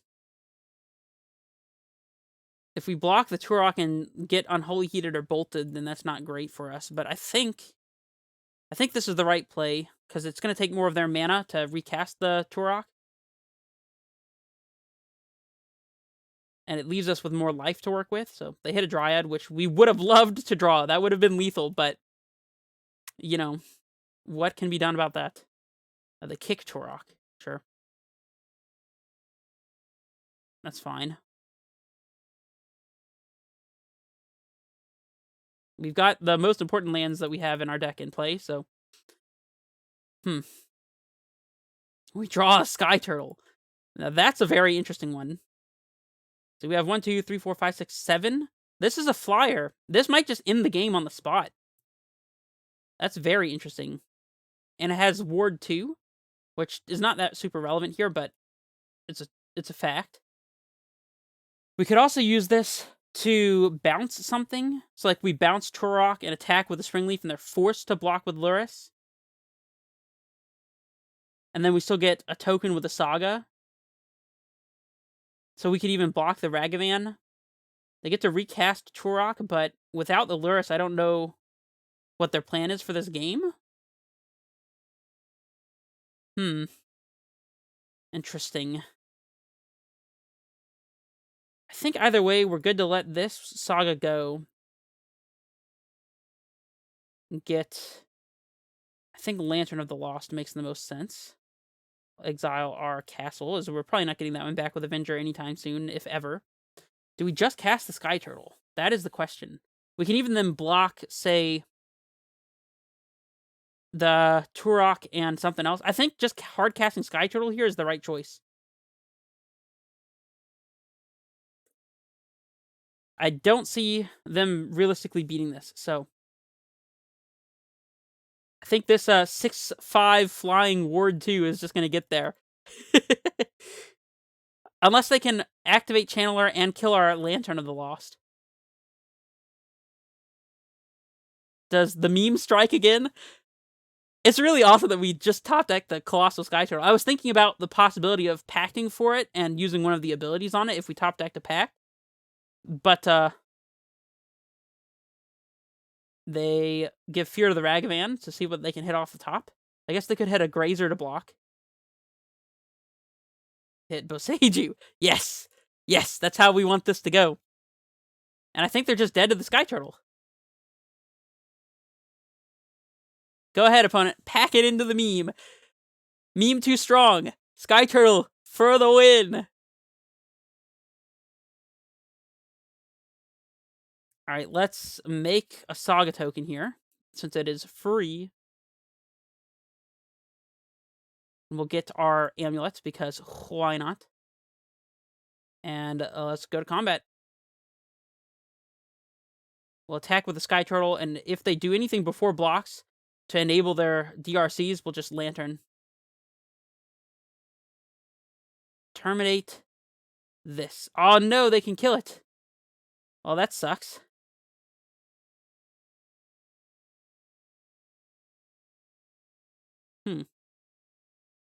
Can they pay the 2? They definitely can. Man, they top deck the Terminate. Jeez! Not cool, opponent. You're not supposed to do that. That's not the plan.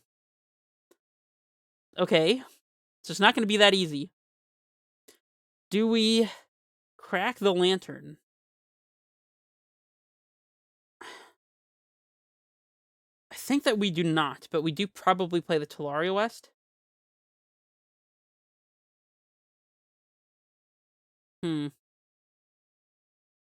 Interesting spot. If we crack Lantern and find a 3-drop, we can play... Excuse me, we can play Tolaria West and play the 3-drop immediately. If we find a Titan, we could just get it discarded. I think we're just supposed to play the T-West here and pass. That way we can top deck a bounce land to transmute. And that we get to keep up our Lantern during our opponent's turn.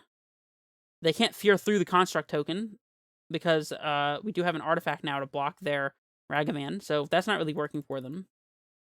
If they full swing, and we are not dead, then we can just swing back with 2 lethal creatures, so their attacks are really awkward here, too. We are definitely cycling this Lantern on Instep to find literally anything good.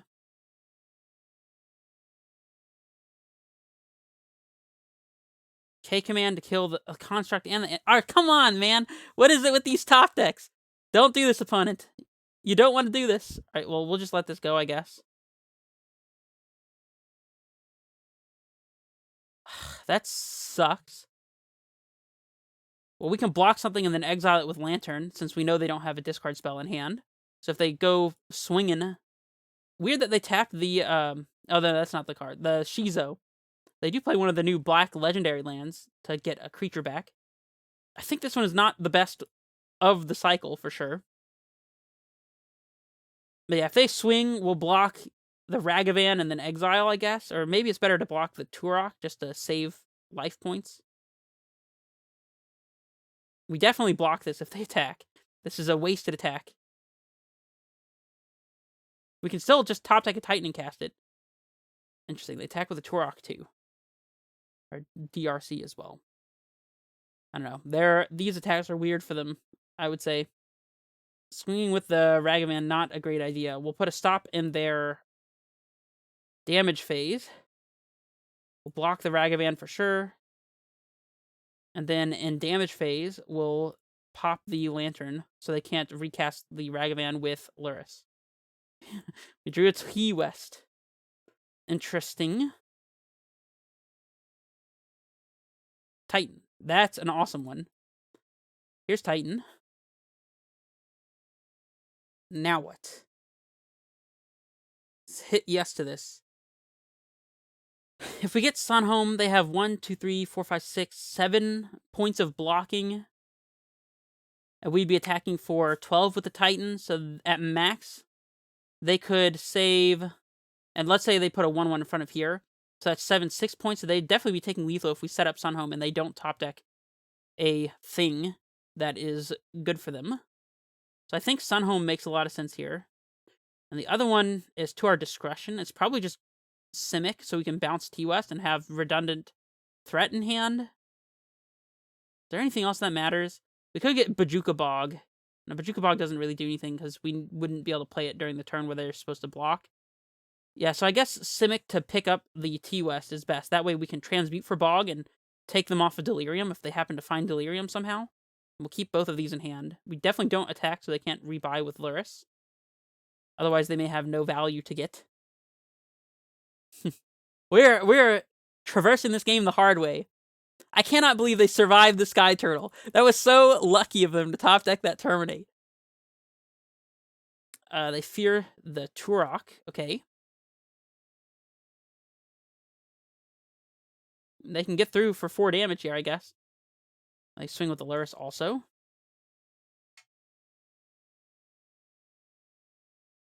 So we block the Luris, lose the Springleaf, double strike the Titan for lethal.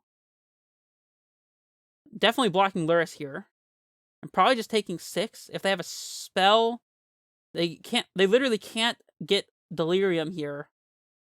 So we'll be taking 6 down to 4. Yeah, blocking the Luris here with the Springleaf I think is the best. And not blocking with the Titan so we don't expose it to Bolt. What's the likelihood they have Bolt? We can block a Channeler freely here, because if they have Bolt that doesn't kill a Titan, they would have to kill the Springleaf. So we can just take 5 here. I think that's the right play.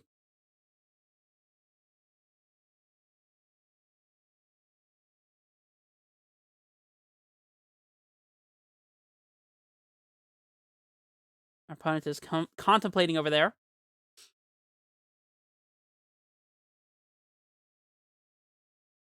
Just take 5. No big deal. They are dead on the swing back to either of our creatures, especially since we have a double strike activation. So, and they concede. Hey, we are 4-0 with the meme deck. You know what that means. Oh, wait. We've still got another game to go. What am I talking about? Do we want explosives here? I think we do. I've been back and forth on explosives because it is not great against discard spells or Kolaghan's Command because it gets caught either way, whether we play it out or not. And they can usually just buy stuff back with Luris. But based on the game we just played, just being able to sweep the board of 1s could be quite good. This Amulet was just a Kolaghan's Command target, so it didn't really do anything for us. I don't think it's great here. So maybe just having explosives over Amulet is a little bit better.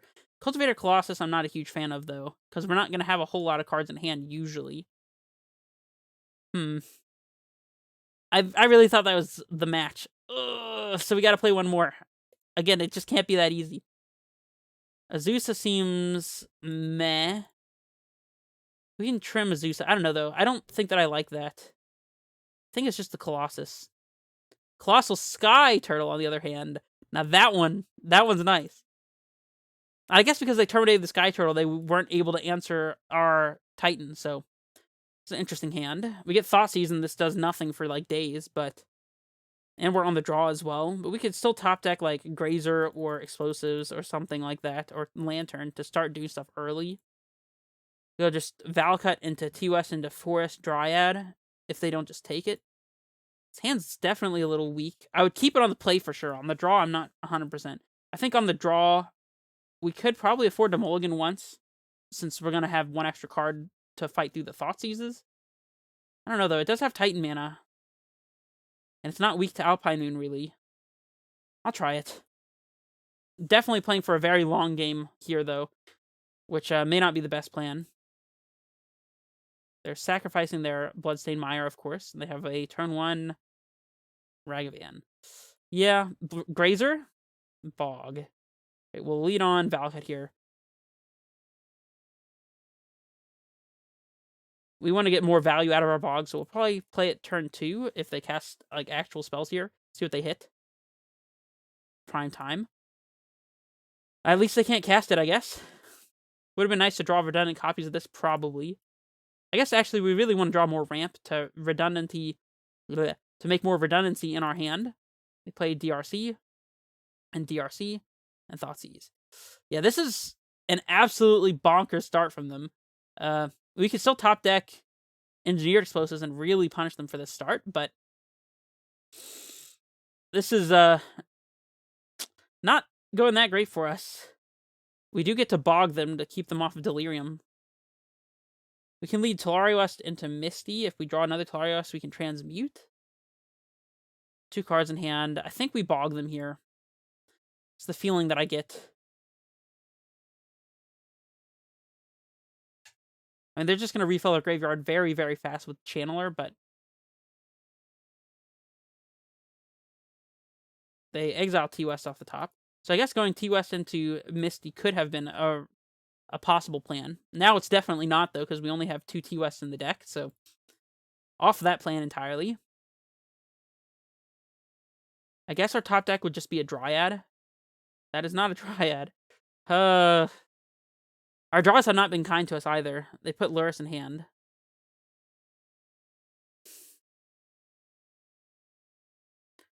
Think we might be losing this one. I guess we pick up the Bog here.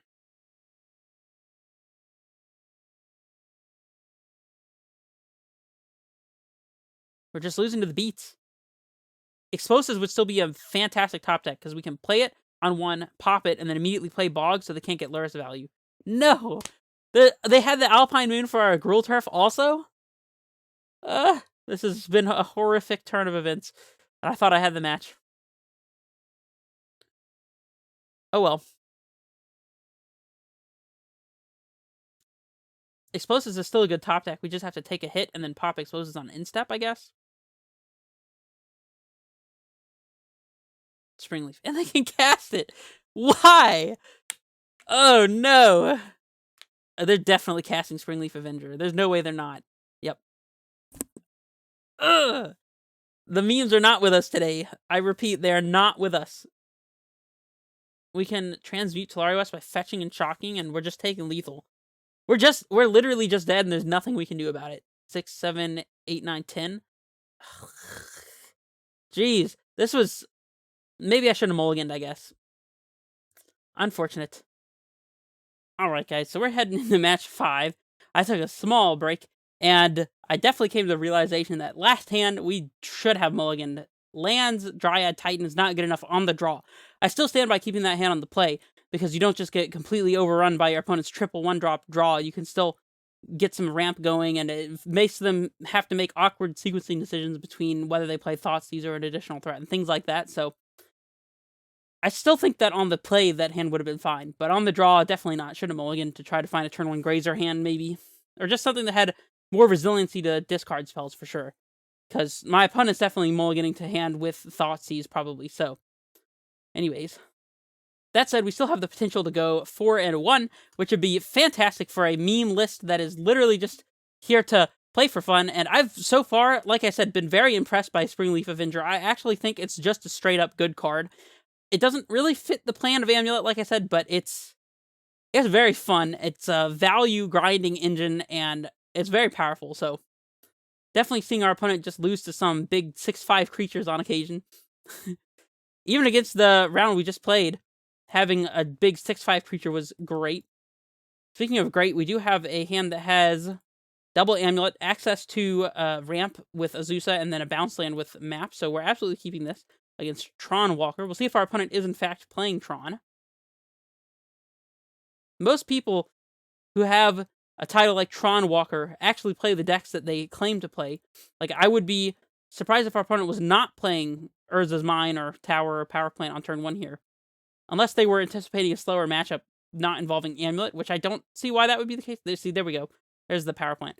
If it was just Tron something else, then I would be like, maybe not. But since it's specifically Tron Walker, I don't know. Dryad is an interesting one. We'll play Amulet.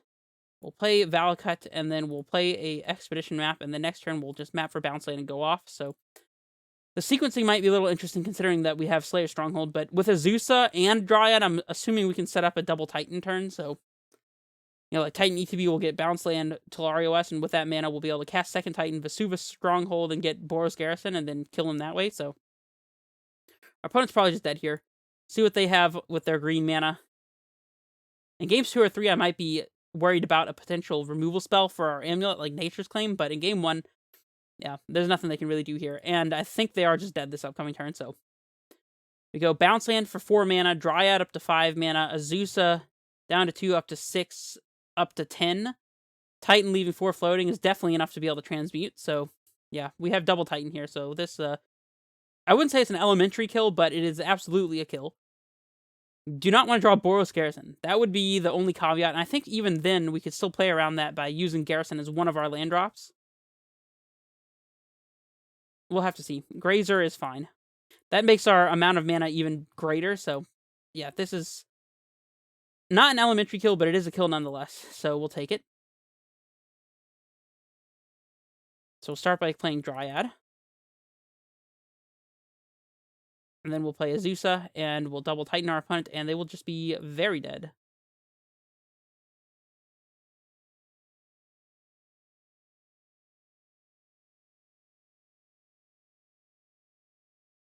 Play this one more time.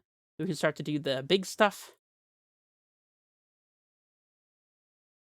And I'll just pick up the Growth Chamber, as the Valakut could represent extra lethal. We'll get Titan. Play Titan. Opponent said, good luck, have fun, by the way. Forgot to press enter. We'll say yes to this. I wonder if they're just trying to make us... This is a very bad faith thought, but I wonder if they're doing that to try to make us mess up in our combo sequence, trying to distract us. That would be a little scummy if that were the case, but, I mean, it is a way to play, I suppose. But it's possible they legitimately just forgot to press enter and then was like, oh, I forgot to press enter. I just noticed that when I looked at the chat log, so, I don't know. It's not going to work on us. We're seasoned enough to not get sidetracked. We thought through the whole line before we committed to anything, so... And we'll leave the green floating just because we absolutely can. And then this is easy. We just get Vesuva and the Boros Garrison. I freaked out for a second because I was like, what is the Vesuva supposed to copy? But nah, that's fine. We'll untap both of these. Haste one Titan. Untap both of these. Haste another Titan. We'll pick up the Vesuva, I suppose. And this is fine. Go to combat, swing all. We get Valakut, Selesnya Sanctuary, and then any land plus Sunhome, and that is a lethal, as they say. Or as I say, I suppose I should say. That's a weird sentence. As I say, as I should say. Alright, we'll save targets these upstairs. Tron Walker, get domed. Boom. Tons of Valakut damage. We untap, float, float, untap, float, float, pick up the Slayer Stronghold because it literally doesn't matter what we pick up. And then we just get Sunhome, and let's get Urza's Saga just to show off we know how the triggers work. So we put the amulets on the stack. And now we put the Saga trigger, and then all the valid cuts come in the right order. Flexing a little bit. All right, let's go to game 2 here. Against Tron Walker, we want Boseijus. Lol, kill your Tron land, get wrecked. Springleaf Avenger getting back Boseijus is kind of relevant, but it's probably otherwise not great. So let's go ahead and tell our opponent GLHF to you two, just in case they were not being bad faith over there. They seemed like they were being genuine, saying good game after that. Probably not BM. We'll take a Castle Garenbrig here. Not really interested in the Radiant Fountain. Force of Vigor hits stuff from Little Karn, but so does Boseijus. I would think one Force of Vigor is safe, but let's see. Skyturtle I don't like. Springleaf I'm less high on. I think we just need to do the combo thing and kill our opponent, sadly. And we bring in either Radiant Fountain. I think it's probably Cavern. Actually, you know what? Screw it. We'll have one Springleaf over any of these other cards. I don't think the other ones are relevant. Yeah, actually, no. We want the Colossus to go over top of a Wormcoil or something if we can't attack through it. Which we should be able to, considering we have the double strike land, but just in case. Yeah, that seems fine. We could definitely lose to our opponent having Boseijus of their own, or like a way to kill our Saga, Nature's Claims, that sort of thing, getting blown out by relying on an early Saga, but hopefully we can play around that. On the draw, we're definitely worse here, but on the play, we're totally favored if they don't find a way to interact. They don't have that many ways to interact in general, so... In fact, assuming nothing's changed with Boseijus, which it very well might have, there's, looks like, a couple Nature's Claims, a couple Force of Vigors, so maybe like 4 total cards that really hate on us. A Chalice, maybe. Yeah, so playing around to 4 of in their deck, I don't know if we really want to go about doing that, but I don't know, we'll see. This hand is close. If this was a different 1-mana artifact, we'd absolutely be keeping this turn 3 Titan hand. But as it stands, I think it's safe to mulligan. It is worth stopping to think about if mapping for Boseijus is good enough here, but that'll give us that'll give our opponent a green mana to interact, and it'll also just make them have turn 3 Tron another turn later. Like, they go Tron land pass, we go map. They go second Tron land pass, we go crack map. Actually, we can't even stop turn 3 Tron with map here, so yeah, we definitely mulligan, I think. The upside of hitting a Saga hand like this, or hitting a Boseijus to interact earlier than turn 3. I mean, we don't play Ghost Quarter either, but I guess we don't need Ghost Quarter when our Titan can search up a bounce land and Boseijus and pick up the bounce land, pick up the Boseijus and immediately use the mana from the bounce land to do the thing. Is this Serum Powder? They went to 6 and then Serum Powdered away a Bridge, a Torpor Orb, Karn. Huh. Interesting. Torpor Orb's an interesting one to know about. We'll definitely keep this one. We bottom Redundant Bounce Land or Redundant Grazer. I think Redundant Grazer is the worst card, since we'll have Dryad to do some Amulet shenanigans. We are probably going to Cavern through the Grazer, and then if we don't top deck an untap source, we'll just play Sanctuary, pick up the Cavern, and be patient. Garenbrig is a very good one. Actually, it's not that great. We'd have to Cavern in Grazer and then get Garenbrig in, and then play Saga to play Dryad onto, and that delays our Amulet turn by a single turn, which I don't love. I think it's still better to try to high roll the land off the top and put Saga into play here and guarantee that we're getting our Amulet. I guess this plays more poorly into hate that our opponent could have thanks to their Sphere. I don't know. Is making their possible Boseijus, Nature's Claims, worth playing around by putting in the castle here? It makes Force of Vigor worse for us, because then they can hit Dryad and Saga all in the same turn, which is just horrendous. Which I don't know that we can really play around anyways, unless we were to just not play Dryad next turn, even if we could. I think I'm going to high roll the Saga here and just hope they don't have interaction for it. Definitely a choice that could backfire, but especially considering we know they have access to green mana here with the Chromatic Sphere. So if they mulligan to a Nature's Claim, then this is not a great play, but they're going to go ahead and crack Sphere. See if they have the claim. It's also worth noting that these exiled artifacts, they can get back with their own Karn the Great Creators if they happen to resolve one. They could still have the interaction. by the way.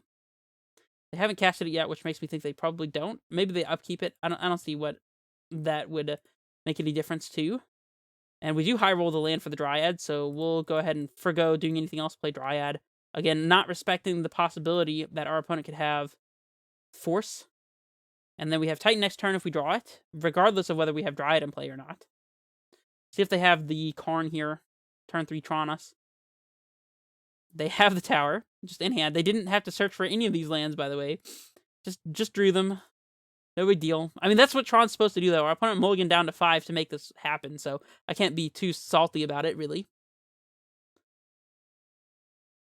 It looks like they don't have a threat either, perhaps. Or they're planning on playing Karn anyways, and so they're just cycling to see what happens. Maybe they're on more of a Tron Prison deck? I don't know, because like it's weird to see Bridge and Torpor Orb in the main deck here. And Serum Powder as well. Serum Powder is more common in the more like prison-oriented Tron builds, so maybe they're not playing Big Karn. And this also means that we want to bring in our forces as well as Boseijus, since we know that they're main decking lots of important targets, namely Torpor Orbit and Ensnaring Bridge. This particular version of Tron seems even weaker to Boseiju than... I don't know, is it weaker to Boseiju? I can't tell, actually. Titan? One time? Come on, Titan! Jeez. No Titan. Do we make a chump blocker for the Worm Coil? We could also just search up... We could search up Expedition Map. Map for Talari West, play land, transmute Talari West. I think that's way better. So we need to float blue here. Get the map. We'll pay this 2 and crack the map using the not blue. Get Talari West. Play Garenbrig and Cavern, I guess. Naming Giant. And we'll transmute for Titan next turn. There's a Summoner's Pact. And if they cast a Chalice of the Void, we will pact in response, so we're not going to yield through this turn. I guess we could have gotten Boseiju and killed one of their lands, but I don't know. I think just setting up the Titan is better.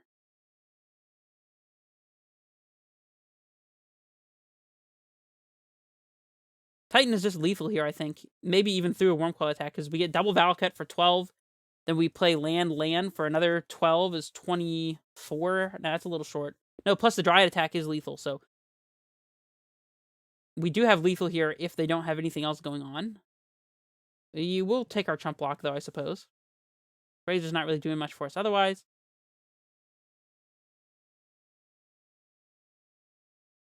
See what else they do. They got all the mana. Start by cracking Star. That's great for us. That means they don't have a guaranteed plan, which is good for our guaranteed plan. And if they don't use the green mana to kill Dryad, that means that our Dryad's good to go, quite possibly. I think I'm definitely going for the lethal attack. They play Star. Okay, so they could have interaction during our turn. Worth noting. Or they crack the Star immediately. Sure. Oh, I guess they have Force in hand. They want to hardcast it, maybe? That is problematic. No? I don't know. Clearly, I have no clue what our opponent's doing over here. They're drawing all the cards. They could still play Tron Lane and have 7 mana, so... Or 8 mana if they play another tower. Likelihood is it would be 7, but if they play tower, it's 8. Ugin would be a potential problem. They would have to minus, though. Scrying. We're not scared of that, really. I guess they could get Boseiju here if they play it. And that could be kind of scary.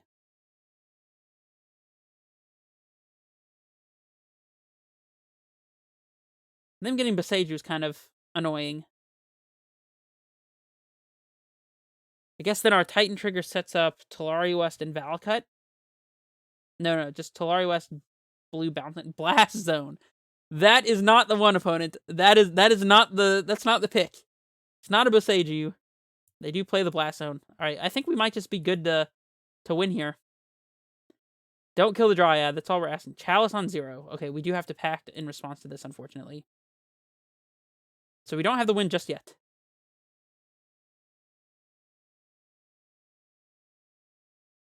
It does have to be Titan, I think. Unless we're going for the Cultivator in 2 turns.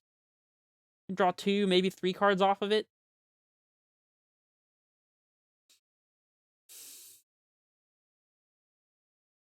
Is Cultivator necessary here? We're gonna lose our Dryad to the Blast Zone over the course of a couple turns. We might just have to go with Cultivator and try to get more cards in play. Cultivator is weaker to a Big Karn. I mean, both of these cards are not great against Big Karn. I think Cultivator is the better play, though. My intuition tells me Cultivator is the best choice, so.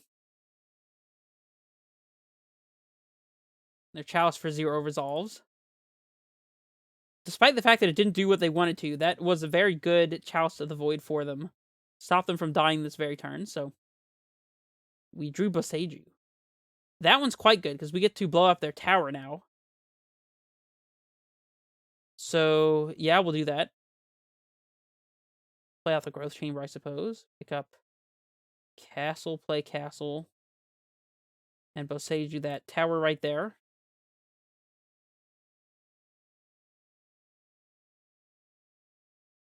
The next turn we have Cultivator leaving 1 floating. We get to put 1 land into play. I don't know. Titan would have been better in the case that we draw Boseijus and want to commit a couple lands.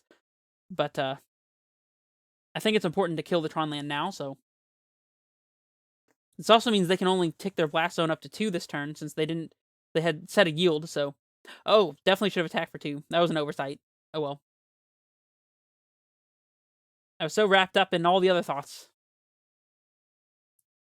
Hey, Boseijus doing the thing it's supposed to, though. Boseijus number 1 played against Tron. Good. This Wormcoil barely matters, by the way. The only thing that really matters about this Wormcoil is that eventually it will kill us. Not the biggest deal, but mostly that it gains them life against potential Dryad Valakut shenanigans. They play Serum Powder. You got it. Absolutely fine with me. They're almost a hard casting their threat territory, so I'm not going to block. Land for the Cultivator. Or Valakut actually would be fantastic. Titan. That's just better, right? Titan double Valakut. Bounce land is 4, 5, 6, 7, 8 triggers for 24 damage.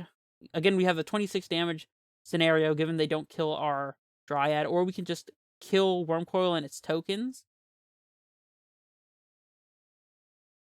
We could get Bounce land Valakut so that we'll have lands in hand for Cultivator, and then our Cultivator will do a ton of damage depending on how many lands we draw, and we'll be able to attack with Titan next turn. I think Valakut Bounce land might be the best. Valakut Simic Growth Chamber, perhaps.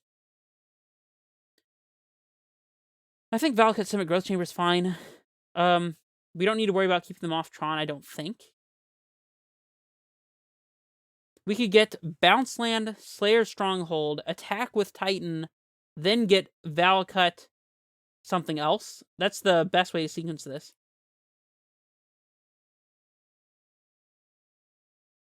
They have F6'd. So yeah, definitely getting Simic and Slayers. We're able to haste here thanks to the fact that our Dryad is fixing our mana, obviously. We'll float and pick up these Slayers. Play the Slayers. It's giving us 1 less land drop, but that's okay. We'll swing with everything. Not forgetting to attack with the Dryad this time. Oh, attacking with Dryad might have been a mistake here. Now we can't kill the Wormcoil. We'll have to leave them with 2 tokens. Okay, Valakut. Now we might just have to go for double Valakut. I don't know. I think I'm just going to point. This way we don't kill the Wormcoil. And maybe that's not a big deal, though. Double Valakut doesn't let us kill the tokens, since all the triggers will be placed on the stack at the same time with required targets. So I guess Valakut Bounce land still makes the most sense. And because we attack with Dryad, we just have to send them all at them, so don't get to deal with Wormcoil. They're going to gain 6 more life, but that's okay.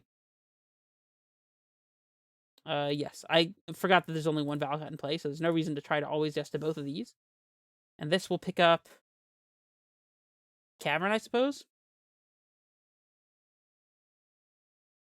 We'll play Sanctuary and send another trigger at them. Pick up the Bounce land just to keep it in hand. And next turn we can go with Colossus, even if they answer our Titan. We'll hit 5 just in case we need to target something else with the Valakut triggers, but we'll see. I guess we attack with Primeval Titan first as well to get more Valakuts in play, and then we can do a ton of damage with our Colossus, even with just the 2 lands in hand, and still be able to play Bounce Land a couple times afterwards, so... We play Power Plant, which is... It's very good for us that was not a tower. Very good. Ugin would be a problem, in the sense that it would wipe our Valakut shenanigans off the table. If they just pass here, I feel very, very good about our situation.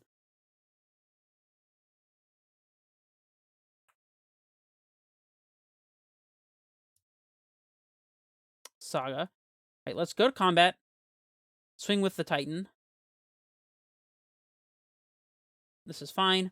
We'll get Valakut. And we have 1, 2, 3, 4, 5, 6, 7, 8, 9, 10 total triggers already. So we don't need to go overboard. Let's just get a Talari West in case everything goes south. I don't think there's a reason to point these at the Worm Coil, really. They'd have to double block with the tokens to kill the Titan. So actually, I guess pointing 2 at the Worm Coil is fine. And then we'll send these 2 upstairs. We'll always yes, always yield. Right? If they want to block, they can block.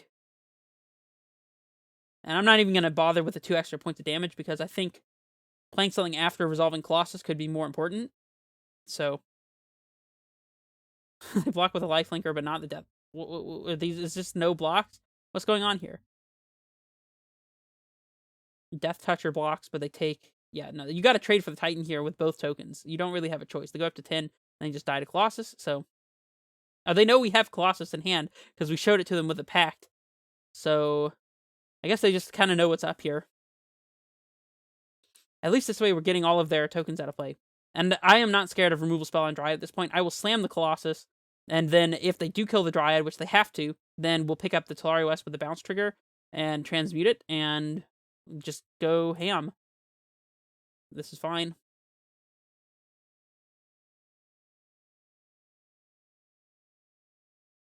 This is fine.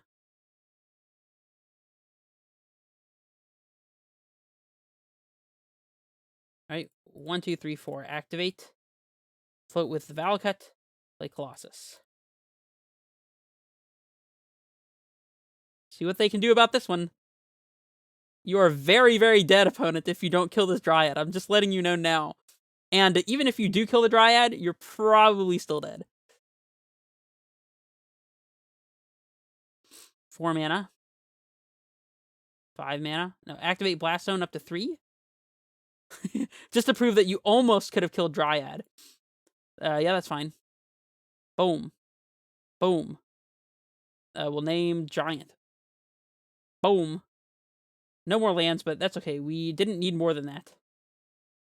Go Bounce Land, Saga, and then we'll save targets, the Valakuts upstairs. Always yes, 1 more Valakut, and that's the match. Okay, so we ended up 4-1 with this list. We probably could have won match 4 if I didn't mulligan, or if I had decided to mulligan that hand in the last game 3 there, because it was looking like we had a really strong matchup there with Springleaf Avenger, believe it or not. But this little brew definitely taking some freaking, just like breaking ankles over here.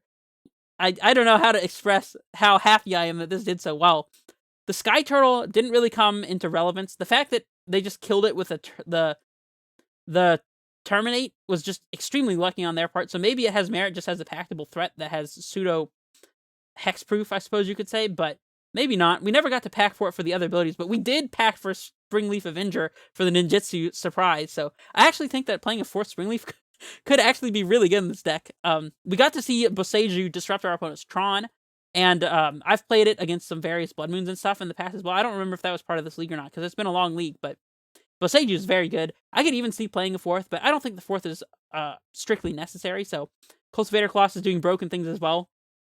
I don't know, man. Maybe this deck is just broken with Springleaf Avenger, as weird as that is to say. Springleaf is just really fun, really good. So if you want to play some memes at your local game store, pick up a couple copies of Springleaf. Right now it's like 0.2 ticks on Magic Online. I want to pick up the 4th, I think, just because it's a very good card.